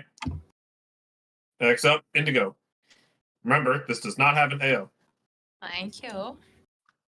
I am going to step away. I'm gonna go over here. Oh gosh. Where is my Hex again? Is he dead? Yeah, he's dead. It's on this one here. Dead. Okay. I'm going to move it to this cloak, I think. All right. And I'll try to Eldritch Blast him. No, that's probably not gonna work. Well, shit. Yeah, unfortunately, it does not. All right, that is it for me. Thank you. All righty. Next up is going to be the enemy that is right next to Windy. It's not even going to move. It's just going to make an attack from where it's standing. Because why not? That's a natural 20. Great. Okay. Roll less than 6.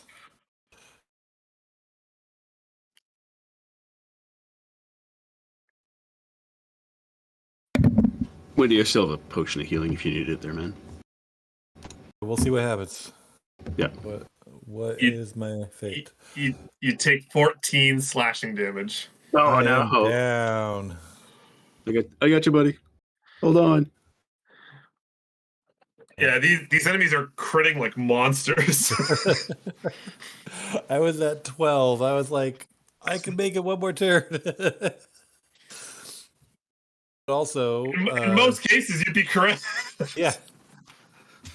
But also, like, all my spell slots are gone. I'm not going to be super effective for the rest of the combat. I feel like the warlocks are the clutch characters here at this point because you guys have very effective cantrips. So, I don't know. As long as I'm not dead, I'm okay being out for most of the combat. I'd rather see Jasper actually take some of these guys down. Keep in mind, Woody, I mean, at the very least, you can give flanking. That's true. I mean, you could just dodge the entire action and then, flank the entire time. Didn't think about the fact that there are other combat actions like dodge. So, yeah. Okay.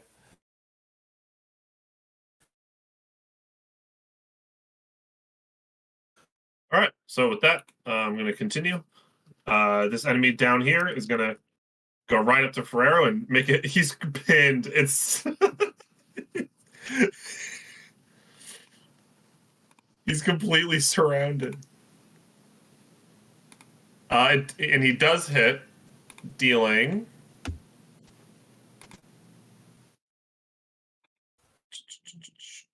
What happened to your health bar, Ferrero? Mm-hmm. It's under the guy, isn't it? Should be on top, I think. Oh, it's not even there. Yeah, normally it's on top. How much health are you at? 26. Oh, there we go. Appeared. Sometimes the number doesn't update if you type it in. It's because I put some symbols in there. I pushed the top symbol. Okay, gotcha. do. Sorry. You take 7 slashing damage from the enemy to the east of you.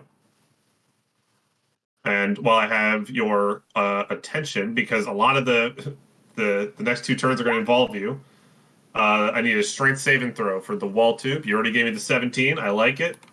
You resist it again. The enemy to the north of you is going to make an attack with advantage. Missing both times, with the highest roll being a 14. Narrowly blocked. Forever alert, even when completely surrounded. Amber. Okay. Do. I'm gonna move here. And Eldritch Blast this one. Okay.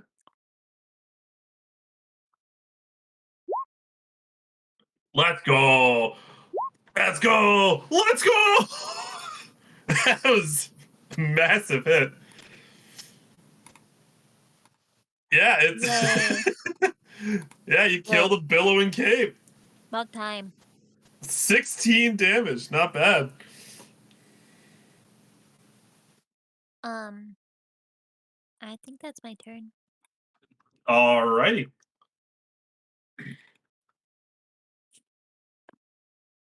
"11 turns have passed. Spiritual weapons expired. No reinforcements this round. Next up is going to be the enemy to the south of Ferrero, making a flanking attack. These enemies are not allowed to miss this often. That's statistically impossible. All right. I think you're looking for improbable, sir. Okay. Make up for it by critting the cleric. So That's true. That is true. Yeah. While Ferrero's dodge tanking over, like, guys, these aren't a big deal. Like, the warlock got crit twice, the cleric got crit. They're like spitting out blood. Like, What are you talking okay, about? man. Guys. Oh shit. All right. Well, this enemy's going to come around and try to attack Ferrero. No flanking.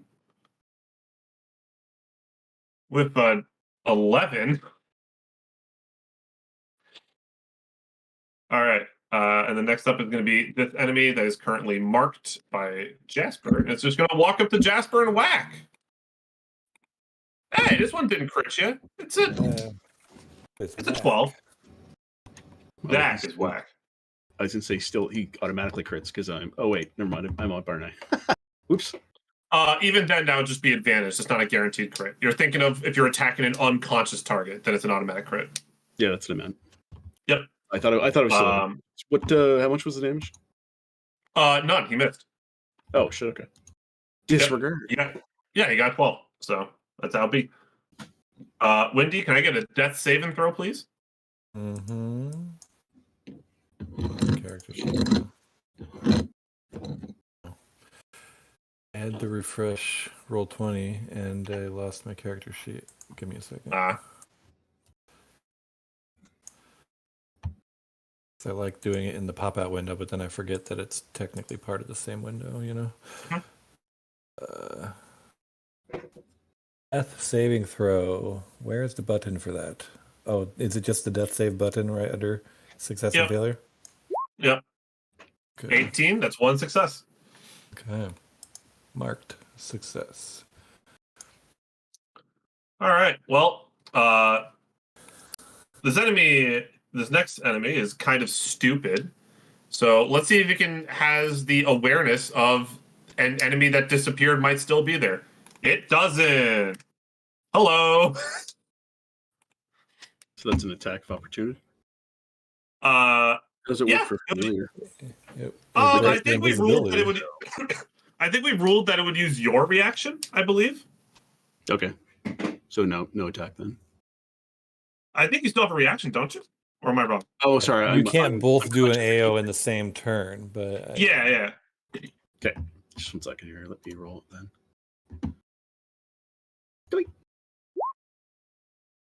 That's not bad. He is stealth, so he would have an advantage. You want to fish for a crit? Oh, sure, yeah. And Fishy. folks, but no cigar. Hey, listen, it's always worth a shot. That's my perspective. All right. But that does hit. It has to make a Constitution saving throw, which it fails horrendously. So it takes the 14 damage, and it is tattered. But it is going to go up to Indigo and Amber, and it's going to pick one to attack. Pick an Amber to attack. And gets a nat 1. Now the right side of the room's having some luck. There we go. Does it catch itself on a nail and like unravel slightly? Oh no. I hate it when that happens. Was the sequence on our After amazing after it got attacked by the imp, like, yeah, there's just like something sticking out of the ground that when it turned around to see the imp, it gets stuck, tried to keep going, but then it gets pulled back, thrown off balance. He's a hot mess today. Yeah. Bro, you're up. Loose carpet tax. I'm going to attack the tube with my echo. Okay. That's a hit. And the wall tube is dead. Nice. No more strength saving throws. Then I'm going to use my bonus action to face step. Oh. Like here or something. Okay.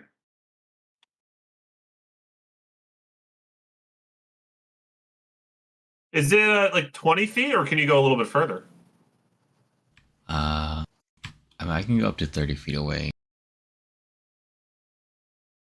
Yeah, it might be beneficial. Up to you.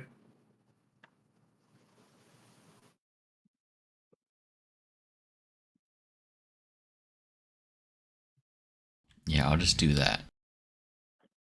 And I'll have my echo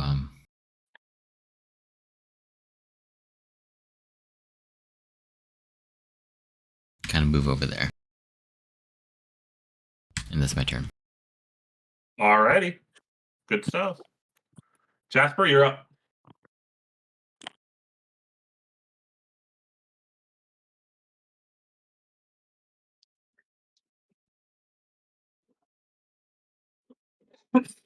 Jasper? On mute again. I said I'm going to use my action Okay. to feed a potion to Windy. All right. Go ahead and roll the 2 d4s. Hey! Hey! Okay. All right. Windy healed for better than 10. Wow. 10. That's pretty good. That's It's almost back to that's- where I was before I got. Yeah, almost. Hopefully that's at least like one hit you can survive. Yeah. Just get over that. If I don't get crit again, I could survive one hit. Yeah. And what I'll do is I'll have Chard move to flank here if you want to take advantage of the flanking. When Okay, I don't well, I do you also want to still have- dodge or what? Yeah, I have to stand up, and then we'll see what I end up doing. My turn's a ways away, so Well, yeah, actually, I'll change that. I'll make sure that Chard moves behind so we can get flanking for at least one of the other. because I think my first action is going to be to heal myself back up a little higher than 10, and so that doesn't really matter who's next to me for that. Yeah, that's true. Okay. All right. Chard's going to take an attack on this guy here. Okay. With advantage. Yes. Getting Chard. Nope, I don't think that's going to make it. Oh, it's all right. It's with advantage. Mhm. Come on. I'm just going to, 1 second. I'm going to just roll again on his thing because I think it'll give him this bonus. But, hey, I think that's it. Am I wrong? 15? Does that hit? Yep. 15 hits. Cool. Well, that's a lot of damage too. Those are just good damage rolls. All right. I don't know why, but it always does crazy damage. Like, well, I suppose it's Well, what is it? It's 3d6 is why. Like, Yeah, it's just poison damage. Yeah, from what I 36 understand is about like insane. the from what I understand about the pact is that imps are like early game god tier, and just because they do so much damage early on. But then once like everything else you have starts to outpace them, there's like other entities you can pick that say like apply poison on hit, which is in late game extremely valuable late game. I know one of them does. I'm not sure which one, but yeah. Oh, and that's my turn. Well, guess what? You killed this fucker. Yes. He's dead as fuck. If you need to refill your Dark One's blessing, go ahead. I will definitely take advantage of that. Sweet. Done. That definitely is my turn. All right. Indigo. Okay. Your hex is on the dead billowing cloak here. Okay. Yep. I actually saw it this one time. I am going to move it to this one, please. Okie dokie. And then I will try to hit that one. All right. With the old Eldritch Blast. Nope. Not with that. Yeah, the 8's not going to hit, unfortunately. That's it for me. Thank you. All righty. Next up is going to be the one that you just tried to attack, and Windy is the closest, so it's not going to move, and it does have advantage because he's prone. Mm-hmm. It does hit your AC. It's not a crit, though. It hits you for 4 slashing damage. Okay, I can soak that. Why's your big Still in danger. Oh, it's a turn order, I guess. I'm in danger.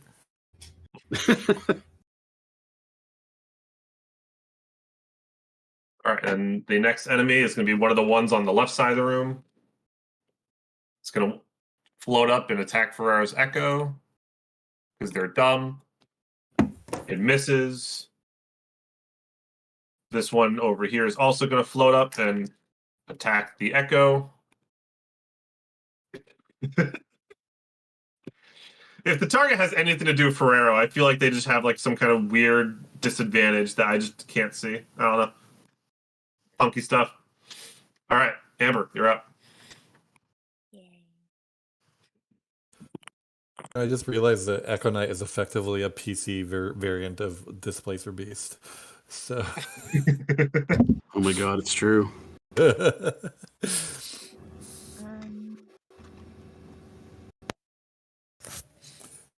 I'm gonna Eldritch Blast this one. Okay. Already injured. That's fair. Oh. Last one was a nat 20. This one had to be a nat 1. The dice giveth, the dice taketh. Yep. You know, that's the way it goes.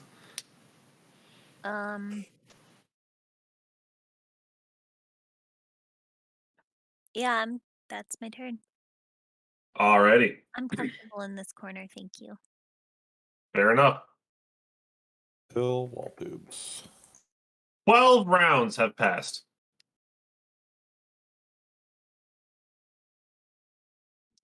All right. Still got six shirts on the board. 12 rounds later. This one's going to float up to Ferrero, make an attack. With a 3. This other one's going to try to float up to Ferrero and make an attack.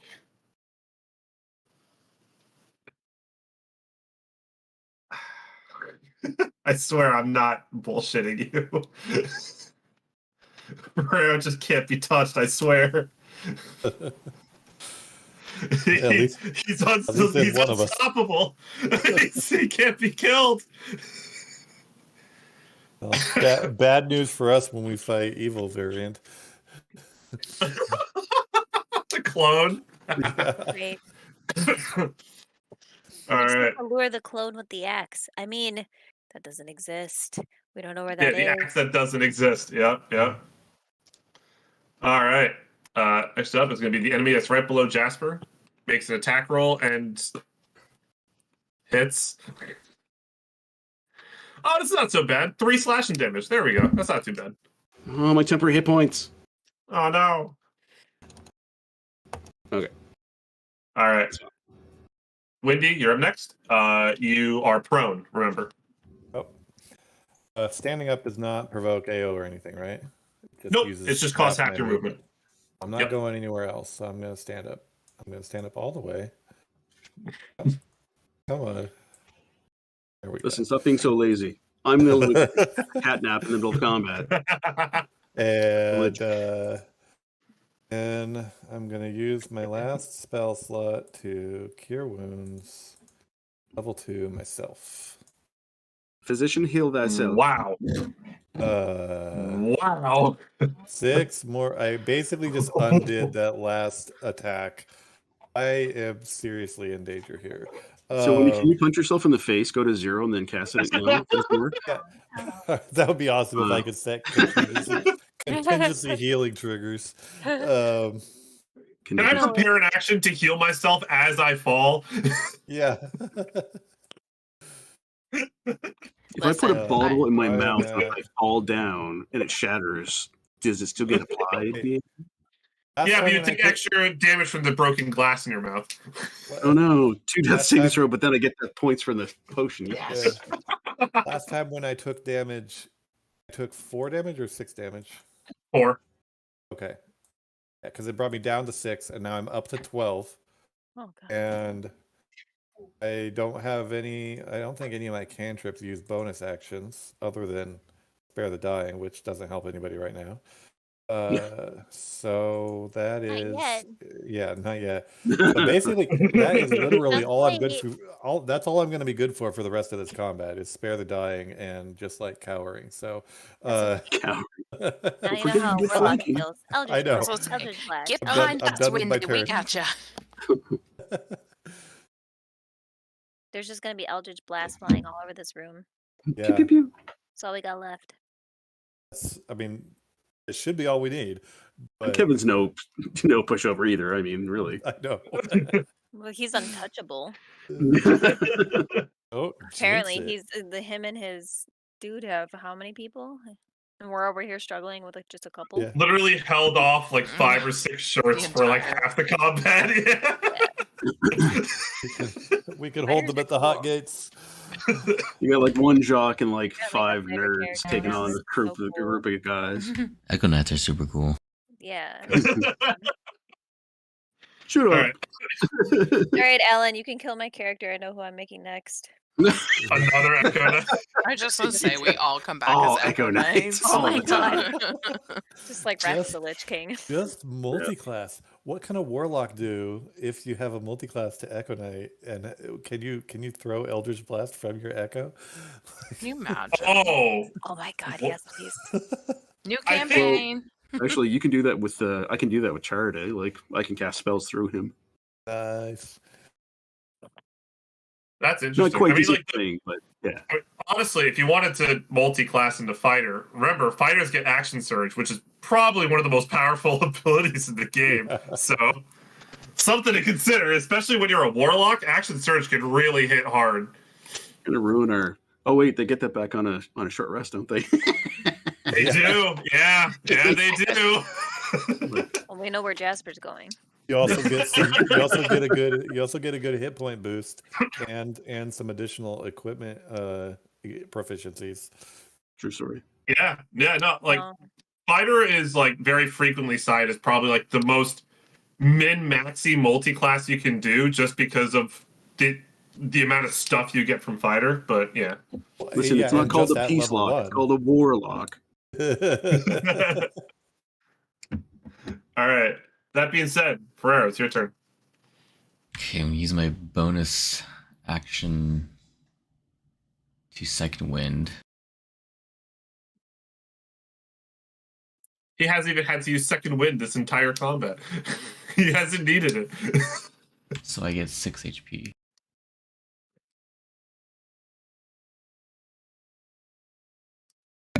Six HP. What did you roll, Double dude? attack. I rolled a 2. You got a 2. Ouch. Yeah. Oh, that's unfortunate. And then I will attack the wounded creature. Okay. I'm sorry, Isaac. I got a That is 10. a miss, unfortunately. Okay, and that is my turn. All right. Jasper. Okay.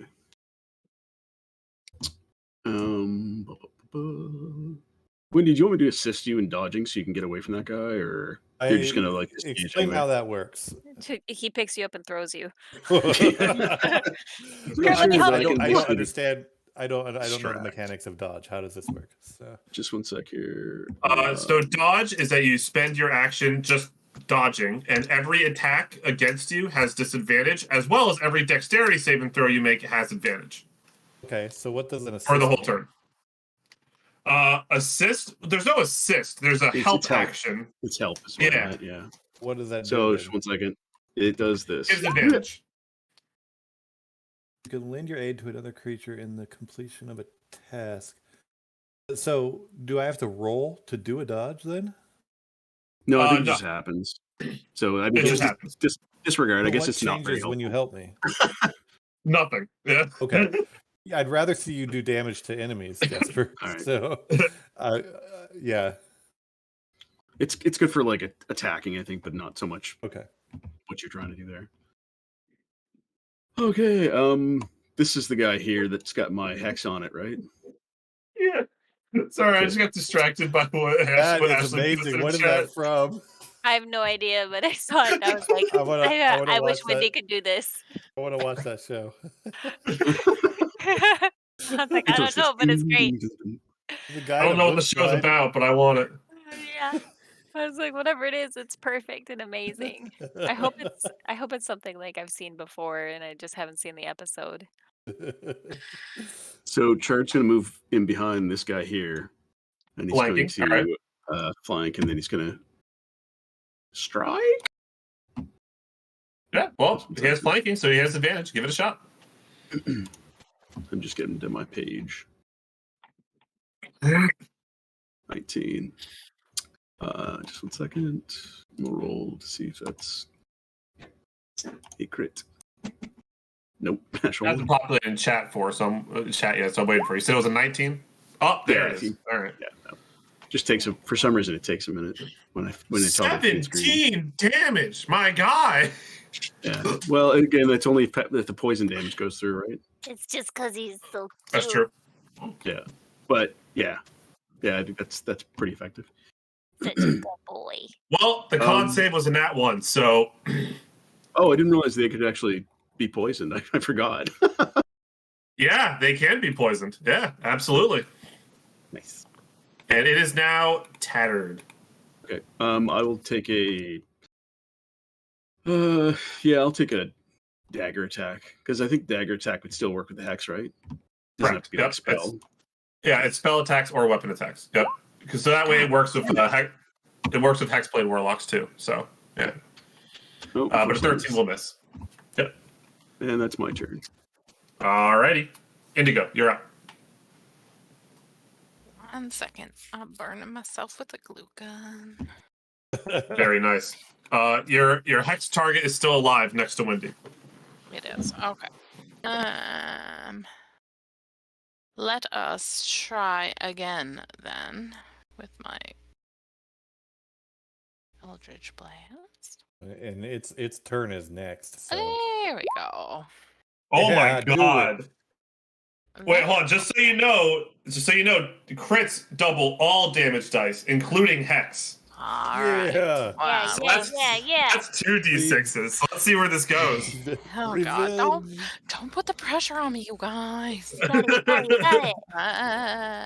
Okay, let's try this one. Okay. All right. Good start. Why is there 2? Do I need to do that again? Oh yeah. No, that's correct. Yeah, because the 9 is the critical dice. Yep. Okay. Oh, see it. The first dice rolled a 1, unfortunately, but it's all right. It's still a lot of damage. Yep. So yeah, you did 2d6s. 2d6s. This way. Oh, I love it. That's exactly lethal. That's gonna be the name of this game that we're playing today. Oh my god, I love it. That's exactly 20 damage on the dot. Oh, I love it. All right. And that's all I'm gonna do. Thank you. All right. Well, it's not in the initiative order anymore. So I guess I'll wait and move it on my next turn. Move my hex. It doesn't matter. Yeah. No, you can go ahead and move it now. Go ahead. I should have asked first. Well, no, I'm used to like moving it constantly, so I forgot I didn't use my bonus action this time. If you wait till next turn, then That's you can true. put it on the actual target you choose at the time. Yeah. If you move it now, it's stuck there until that thing dies. Yeah, that's a good point. Let's do that. Okay. Are you okay with that, Alan? If I just wait and move it? That's A-okay. It's your turn. You do what you wish. Thank you. That's what I'll do then. Thank you. All right. Next up is going to be the 2 pieces of clothing next to the Echo. Let's see if they can hit it. Okay. All right. Okay. This one to the west of it hits the Echo, killing it. And now on the next one's turn, it's going to go to the closest enemy. Sorry, Wendy. Oh no! Wait, no, you're good. It was in that one. You're good. You're fine. Okay. You're all right. You're all right. Okay, you're fine. You're good. All right, Amber, you're up. Yeah.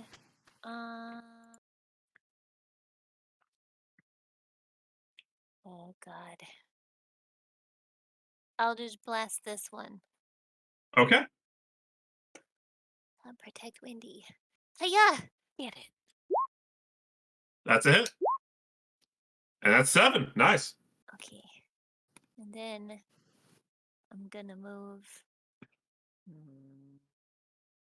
here. All right. Cool. And that's it. All right.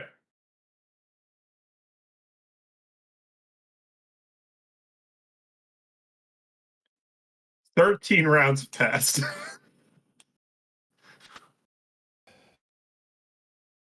I have a feeling it's just going to end when we kill the last guys. Actually, no. Okay.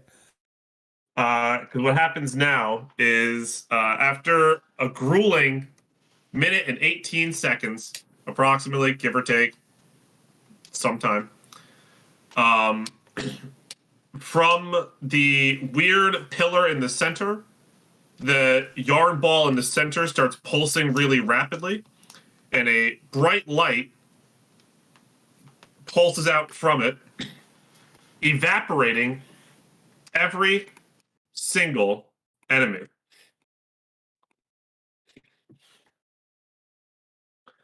In case you couldn't figure it out, that's a sign that you guys did it. But I'll go into the narration. I'm going to go into the narration in just a second. Yay! Also, really hanging by a thread there. Oh, so funny. Whoa! No. Hanging also, this pulsing green light will heal all of you for 14 hit points. So kind. Nice. All right, thank you. 14. Seer wind bless us.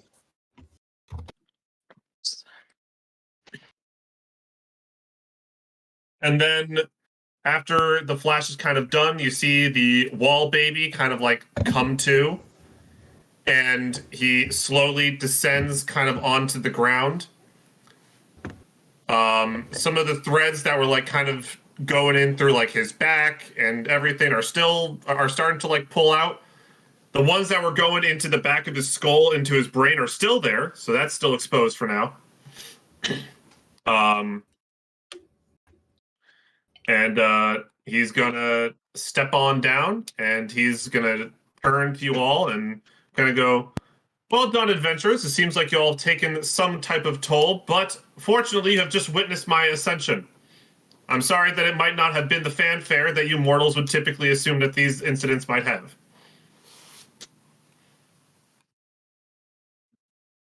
Ascension. Yes, for my whole life I've always wondered where my power came from, and now I know. It all came from this moment.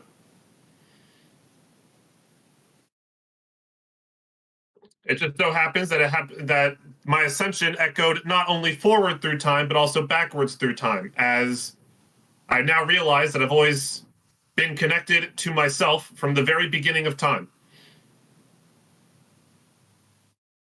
Okay. I understand this is too confusing for your very small brains to comprehend. Hmm. Well, that was rude. You also start to notice that the walls are starting to fall backwards, back to their original state.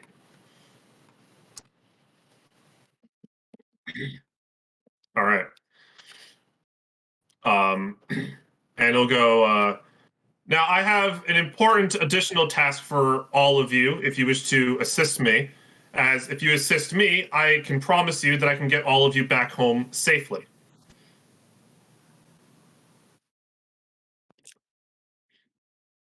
What do you need help with?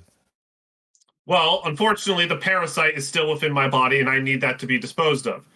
While my ascension has been completed, the further I move away from this, and he gestures to the green pillar, the weaker I become to the parasite's influence. So I will not be able to actually go and attack the parasite myself. So I must send you all in my stead.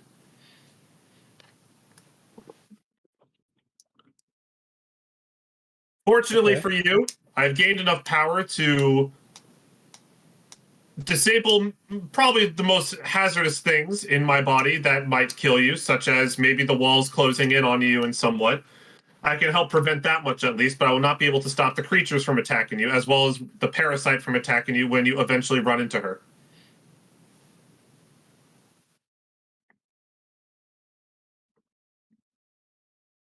Okie dokie. Appreciate it. And also what happens is that a wall baby comes out of the ground next to him.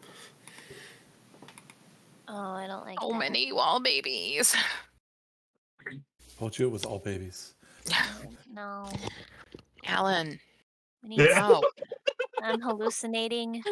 Send them back. More than one. I think we need sleep.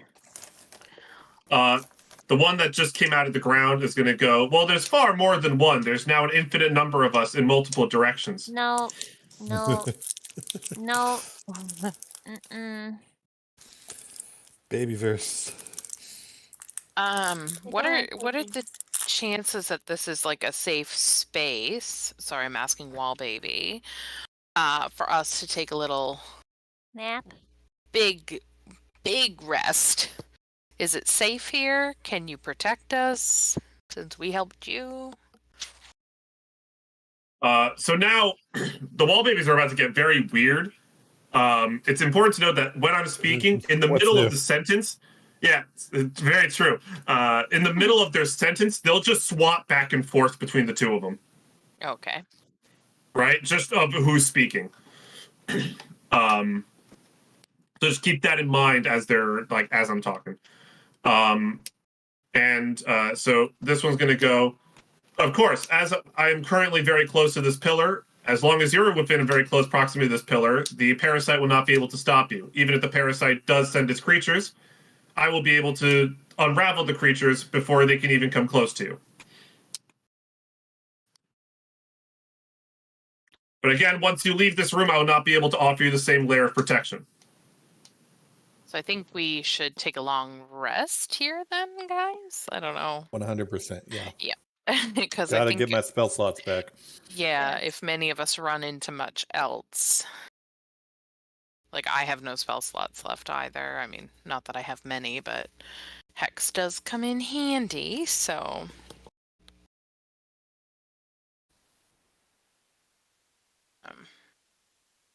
yeah. Oh, no. No. Nope. Send them back. Nope. Amber's No very babies. Don't like this. Why are there so many? I hate to break it to you, Amber, but unfortunately there's an infinite number of us in all directions. No. In all directions. No.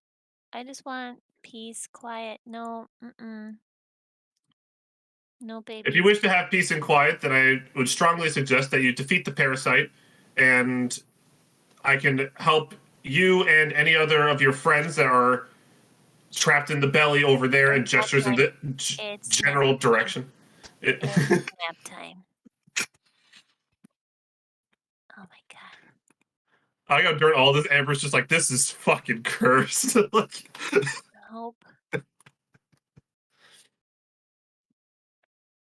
I've been in cursed places. This place is yeah. Mm-hmm.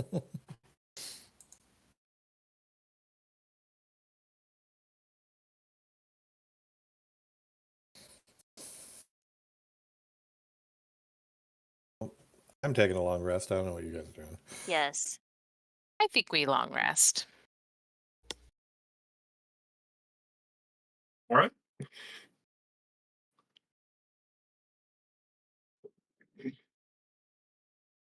Even during the long rest, some enemies will try to like actually attack. Like some will enter the room, and then before they even make it like 5-10 feet in, they just get completely unraveled by the thread.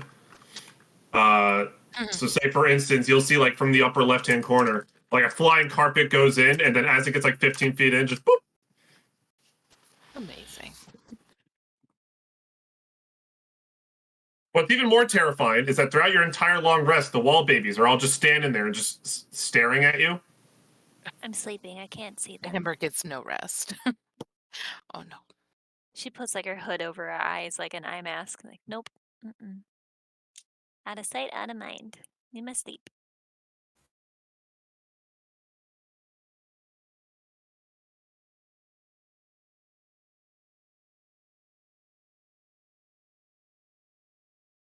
All right.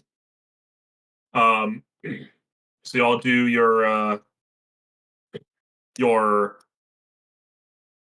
long rest. At a certain point, Ferrero's going to wake up from his meditation because he's an elf. That's just what he does. So Ferrero, you get to spend 4 hours with the wall babies, just looking at you, staring at you. I stare back. Touche.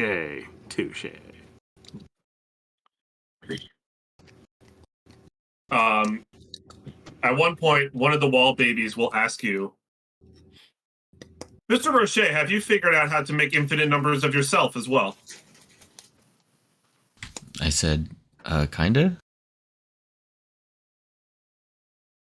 Well done. Not like you though. I do it in my own way. Well, I mean, you could argue that it's very similar to the way that we do it. You just don't understand the scope of the way you can do it.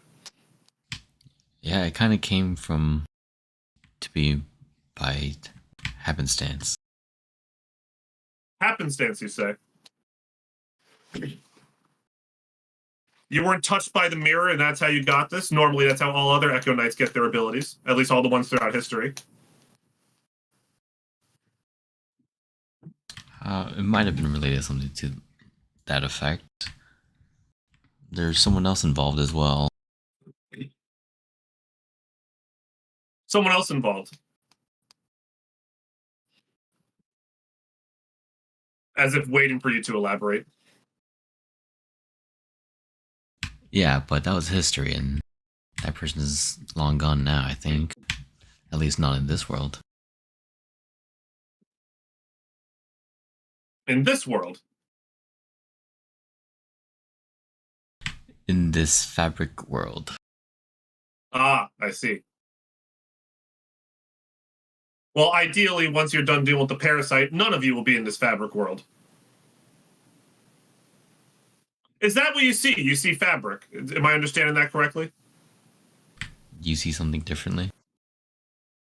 Well, it's my body. I see it for what it is, but you see fabric. Yes. Quite curious. What are we supposed to be seeing? Don't worry about that. You see, Mr. O'Shea, when mortal eyes cannot comprehend what they see, sometimes they'll just start making things up in order to fill the gaps.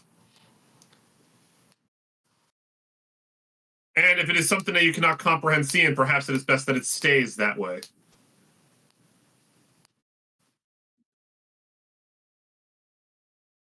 Perhaps.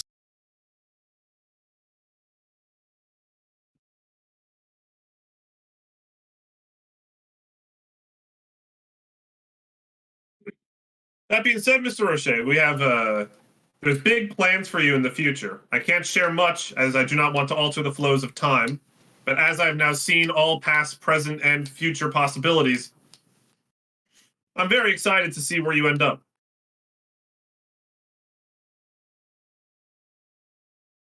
Well, hopefully it's a good thing.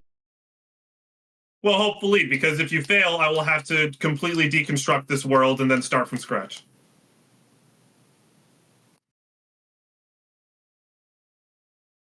No pressure.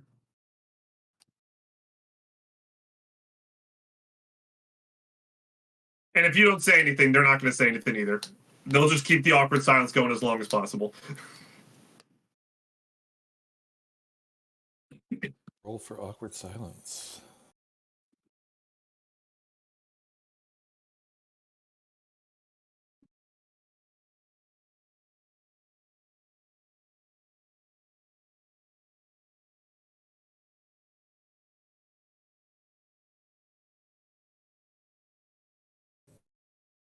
All right.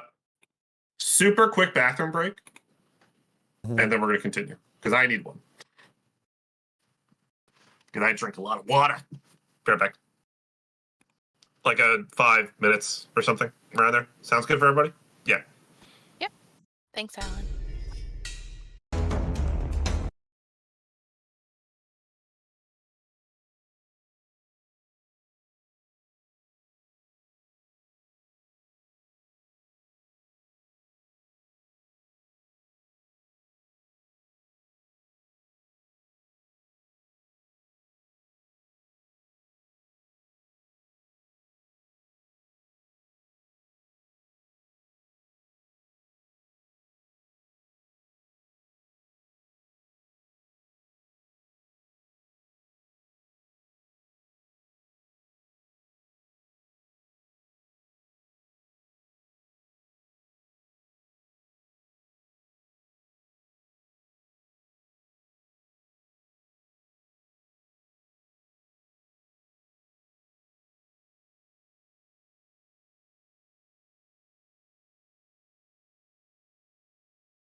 I've returned.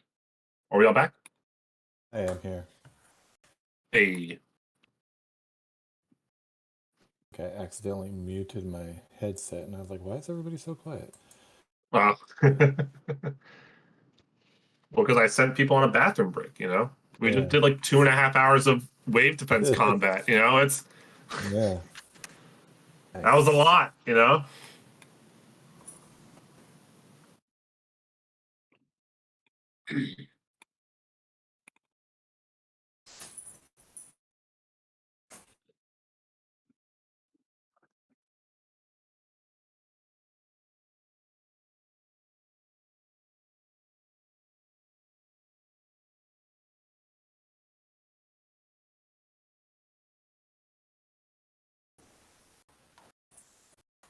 I'll have to make some progress writing my Monster of the Week stuff. But Nice. I have all my ideas organized. I just have to put it all in a structure. You know how it goes. Writing a quest. Yeah. No, I feel that, man. I feel that. That was one of the suggestions I wanted to have give you for advancement. Is that like just the experience point system is kind of a arcane and outdated system, considering what's available in modern role-playing games, right? Mm-hmm. And a lot of newer role-playing games, Monster Week being one of them, has a variant that basically requires you to you don't learn from taking on challenges. You learn from your failures. And so okay. Yeah. And so like in Monster of the Week, anytime you make a skill check and fail that attempt, you face the consequences of whatever that is, but also you mark experience. And you just count how many failures you have before you get to basically level up and pick a new ability for your character. And interesting. Okay. And so then if you're super cautious and don't take risks, then you level up slower. And if you just barge in, you still face the consequences of failure, but you also learn from them and become more powerful later. So that kind of a dynamic makes things a little more interesting. And it was really interesting in the one shot that I did run, is just sort of teaching people how to not play like Dungeons and Dragons, right? To basically be like, you have to take the risk. If you just sit there and let other people take actions, you will never earn new skill points. Right. So. No, but I actually really like that, because then it's like it adds like this interesting counterbalance where it's like if you succeed, right, then great, right? You get the reward from the mission or the gold or whatever, right? Yeah. But if you fail, then it's like, damn, now you actually like if you fail, you get stronger for the next time. Yeah. Yeah, it's what funny. is this, David? Luck? Well, yeah, there's because of the OGL debacle, there's obviously a ton of other entities that are making their own RPG because they were once reliant on 5th edition and Wizard of the Coast. Yeah. So everybody and their dog's making their own system, right? So anyway, Nord Games made I think it's Nord, might be Kobold, but there's a bunch of people going together, and it's called the Black Flag project. So anyway, in the playtest, one of the things they added in there was luck. It was meant to be an alternative to the inspiration, not bardic inspiration, but just inspiration in general. Yeah, and I thought it was you already kind of have my because attention. So what it is you can get up to a maximum of 5 luck points, but every time you fail, and there's other criteria in there, like if you read, but every time you fail a hit or a save or whatever, you get a luck point. So you can use luck points individually as a 1-for-1 to boost up an attack roll or saving throw or whatever. Or you can use 3 and get advantage on a roll. It's just an interesting way to kind of like, rather than seeing people fail a bunch and not be able to like still kind of be heroic, they get a chance to like reap the rewards of that and then redirect the karma, if you will. Anyway, it's an interesting mechanic. That's one of the things I was looking at and doing in my games, because it's kind of like, it feels nice to have that ability. It's like, just because you've sucked at a couple of different rolls, at least you're getting luck out of it, and you can potentially... You know what I mean? Actually, you could potentially use it elsewhere. I really like FYI, I'd be down to use that in this campaign if people are down, because I've always thought inspiration is like kind of rough to play with, just because of like, well, the issue I take with it is like, it's like how limited it is, right? You can only have one inspiration, right? Yep. And due to the way that 5e kind of tells you to reward it, it's like really difficult to reward it, like as a DM to like give them out. So then it incentivizes players like, oh shit, I got this inspiration, but I don't want to use this inspiration. I don't know when I'm going to get the next one, right? Right. Especially when say like you can use inspiration on level ups for health, right? Yeah. So I've been in the market for a new inspiration system. So if you all want to try this, I'm happy to apply this. The nice thing is at the very last entry, they mentioned like you can lose luck points, not by spending them, but if you decide, like if you get like a point for something, you've already got 5 points. You basically have to roll a d4, and that's what you get as a result. And I think it's meant to be like, it's meant to make the players cognizant of what their totals are, as to not use them or waste the them. player to use their resources. Yeah, I like that. Yeah. Right. So they can't just like be at 5 and just never use it, right? It's like they have to be at 5 and go, oh well, I got 5. Let's use them, you know? Yeah, because otherwise you potentially could go all the way down to 1, and then when you really kind of want to float, probably between 3 and 4, 5 potentially maximum. Yeah, just I like the idea. I thought it was kind of I really like this too. Yeah. I really like it too. I mean, I would honestly just be interested in just trying this, right? Like just because one of the nice about homebrew rules is that if you do it and you don't like it, just don't use it. Yeah, you switch back to the other one. Yeah, exactly. Right. So it's like if we tried this and like we don't like it, then it's like, oh, okay, well, then Alan, let's not use this and just go back to normal inspiration. It's like, okay, we'll just do that then. Yep. Would we want to try that? How do we feel about that? With my group, I just put a poll up. I mean, I don't know if anybody wants to be anonymous about it or if they want to, think it over or whatever. Is there a way I can add a poll natively in Discord, or do I just need to go to straw poll? I'm just going to use straw poll. Why not? I can't say that I can't recall. Like Facebook is where I kind of was doing my management at the time, so I don't know if you can actually do a poll in Discord. I'm surprised if they don't have it in there somewhere. Maybe you've got to pay for the feature. I don't know.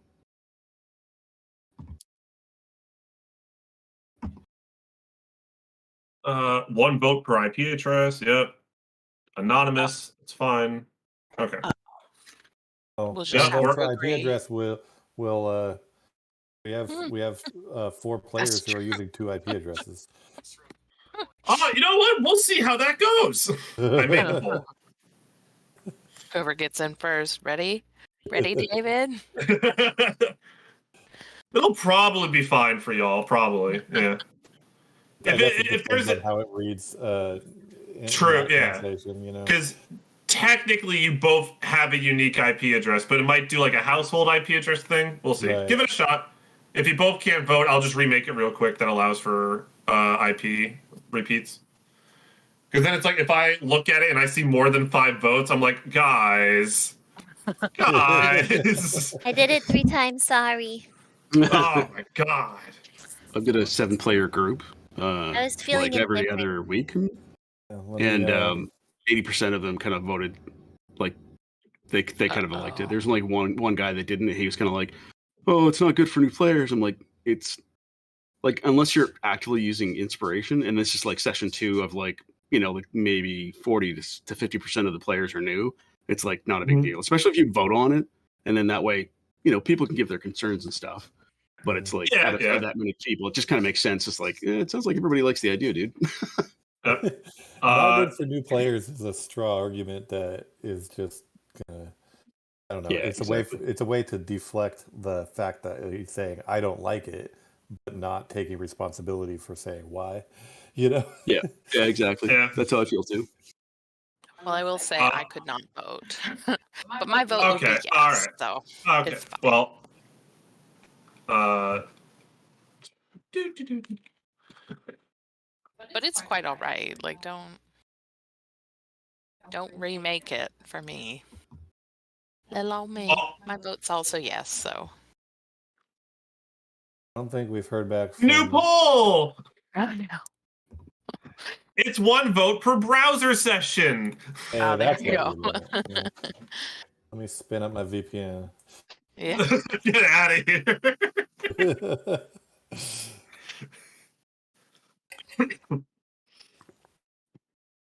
Yay. That works. Ashley, Kevin, how do you all feel about this? I'm not sure if you voted yet. I don't like it. You don't? You don't like it? Oh yeah? Okay. Huh?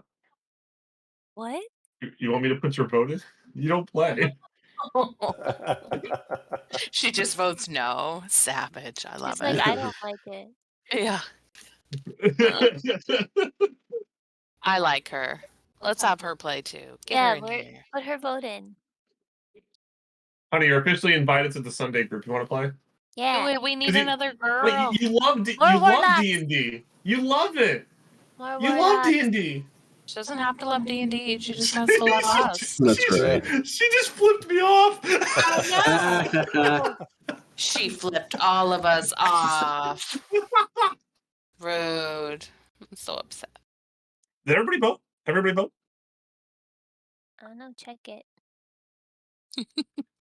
What was that? Sorry. What's it say? So okay, well, it's 100%. So There you go. I guess we'll. Yay. All right, so I guess we'll go ahead and start using that. Gotta figure out a good way to track that because it's not native to the D20 character sheets. Here. Oh, I mean, yeah. every character sheet has like a notes section, so we can just use that, right? Yeah. And, D&D Beyond has a note section as well. right. Yeah. In Roll20, there's a space called resources, which is where I keep my Yes. Yep. channel divinity and other like things that have certain number of uses. So I would just put it there. All right. Well, that's really cool. I'm gonna very quickly rewrite this magic item I was about to give you guys this session. 1 second. Be right back.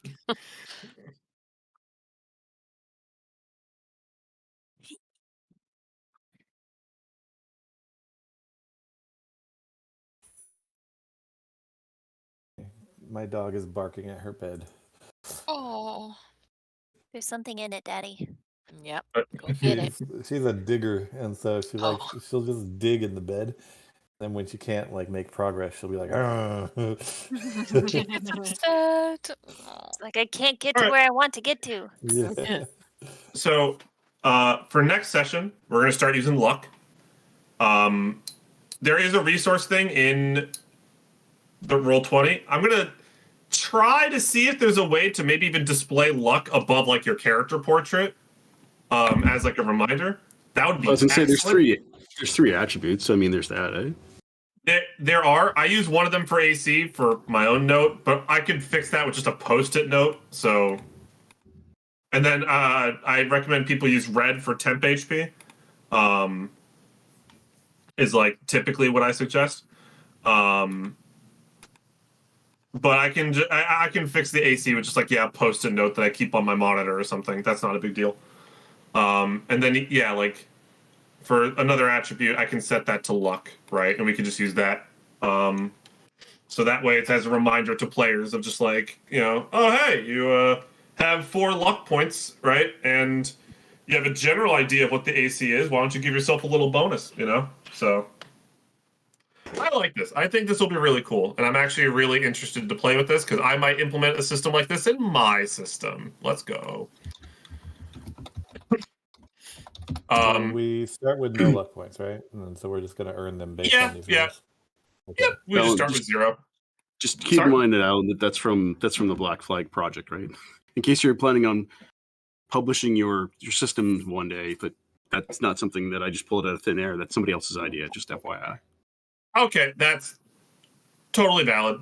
Good for you to point that out. I probably, because here's the thing, my system's a little weird in how rolls are done. So like, it would not be this straight, right? There would have to just be some changes. But like the idea of luck points is still kind of there-ish. So yeah, we'll see.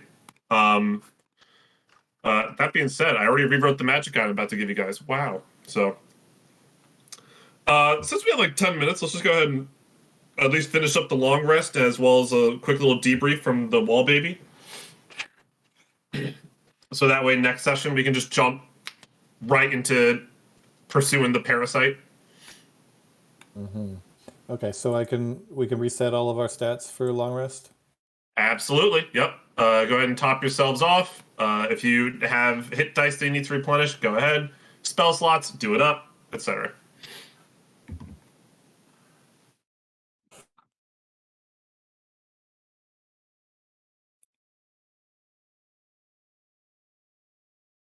I just noticed that there's short rest and long rest buttons. Sometimes they don't work super well, but they can. I also think if the short rest and long rest buttons are there, you can set the resources on the right side of the page to be replenished on short or long rest. So something worth considering. So yeah. And with that, with the long rest, everyone will wake up feeling refreshed. The wall baby's just looking at you, doing what they do best, which is just be really, really weird and creepy. All right. And once you all kind of like even remotely look sort of ready to go, one of the wall babies will start speaking up and say, the parasite that you are looking for is going to be to the east of here. An important thing that you need to note, because you all decided that you wish to sleep before asking questions about the parasite. Mortals are weird. I don't understand it. But as I said, the parasite will be to the east, and also the parasite will look shockingly like the woman at the inn that trapped you here. I know she told you before that some evil influence made her do what she did, and that is the case. That is the parasite. So if you wish for her to go back to Harrow with you, destroying the parasite will also be necessary in that regards. Okay. That being said, like I said, you go that way. He points to the east. And you just keep going in that direction. As I said, the walls will no longer shift on you while you're adventuring around. I won't be able to save you from the creatures, but that's the best I can offer you. Thank you. That being said, Wendy, there's something I wish to provide for you that may help you on your future adventures, as well as for your fate in the future. Yes. And oh, what just happened? What the? My mouse just freaked out. There's a little square. I don't know how that happened, but a wall baby's going to come out of the floor right behind you. Okay. Oh, hello. And is going to give you is going to have in its hand a mace that looks like it has an hourglass at the end of it. Nice. But it's like the hourglass is kind of sideways, so it's like kind of connected at the middle point. So it's more like a hammer. Yep. I also just rewrote this item in the last 5 minutes. So and the wall baby that came out of the ground will literally say, Wendy, you have been a very, very worthy follower of one of my disciples, which is of your namesake. And given that I know everything that will happen in the past, present, and future, I also know what awaits all of you adventurers. While I cannot provide much more details without possibly ruining the results of your future expeditions, I must give you this. And he will hold out his hands with the mace. I'll take it. Its exact usefulness is at this point unknown. For at least quite some more time, you will only know this as just a weapon that's slightly stronger than the one you currently have. But trust me when I say that you are going to be very thankful that we have provided you this weapon in the future. And the weapon is this. All right.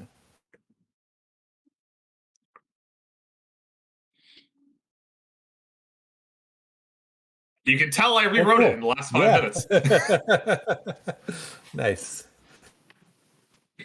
Was it originally Gain's inspiration, or was there some more complex mechanic that was this something like that? Originally it was going to be you use it, and they just. My girlfriend almost hit me just now. Oh my god, abusive. Sorry.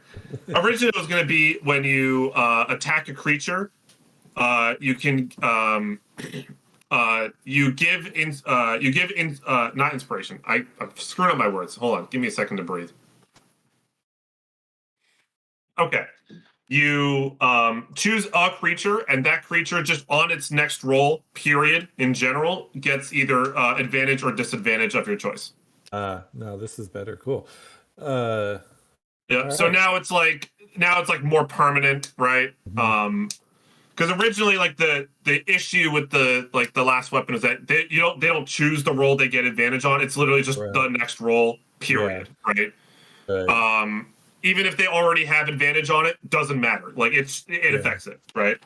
It would also be kind of interesting to have something like this that just like auto casts bardic inspiration on every successful hit, like no, like that's why when I saw luck, right, I was like, oh, that'd actually be a really good idea for the weapon if we decide to stick with it. All right. So yeah, he will give you the weapon and say, this will allow you to decide your own fate for once instead of just only following the fate that's been laid out before you. Thank you. I will care for this like my own wall baby. I am not a wall baby. As I've said, I'm far older than you can possibly imagine. Wall baby. Okay, wall baby. You the baby. I must say that you are quite lucky that Harrow depends on you and within the prophecy, as if it did not, I would happily unravel every single one of you. But unfortunately, you are necessary. Can't hear you, la la la. This baby has an attitude. Sassy baby. I told you, sassy baby. And with that, all the wall babies will just kind of gesture to the upper right-hand corridor over here, and seems like just saying it's time for you to go. Oh, I forgot to put in the notes here that weapon requires attunement. It does, yeah. Well, okay. Well, now we just did a long rest, so I guess I'll use it as a normal thing until next time. It only takes an hour to attune to a weapon, so that's something to consider. Yeah. Did we just wait 1 more hour and do that so I can get the +1 out of it? Yep. If you want, yeah. Yeah, let's do that. All right, cool. So you do that, and we pick up next week. Because remember, next week, this was our off week, all right? And we're going to pick up on our every 2-week schedule starting next week.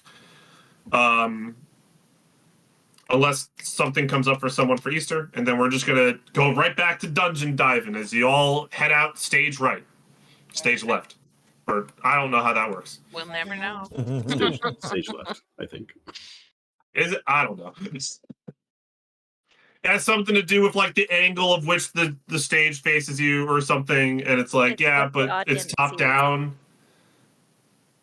Yeah, but what does the audience see here? It's top down. So, okay, well, it's basically the opposite of what you're doing on stage. So if you're facing the audience and they tell you that you need to exit stage left, then you're going to go to the right. I found the theater nerd.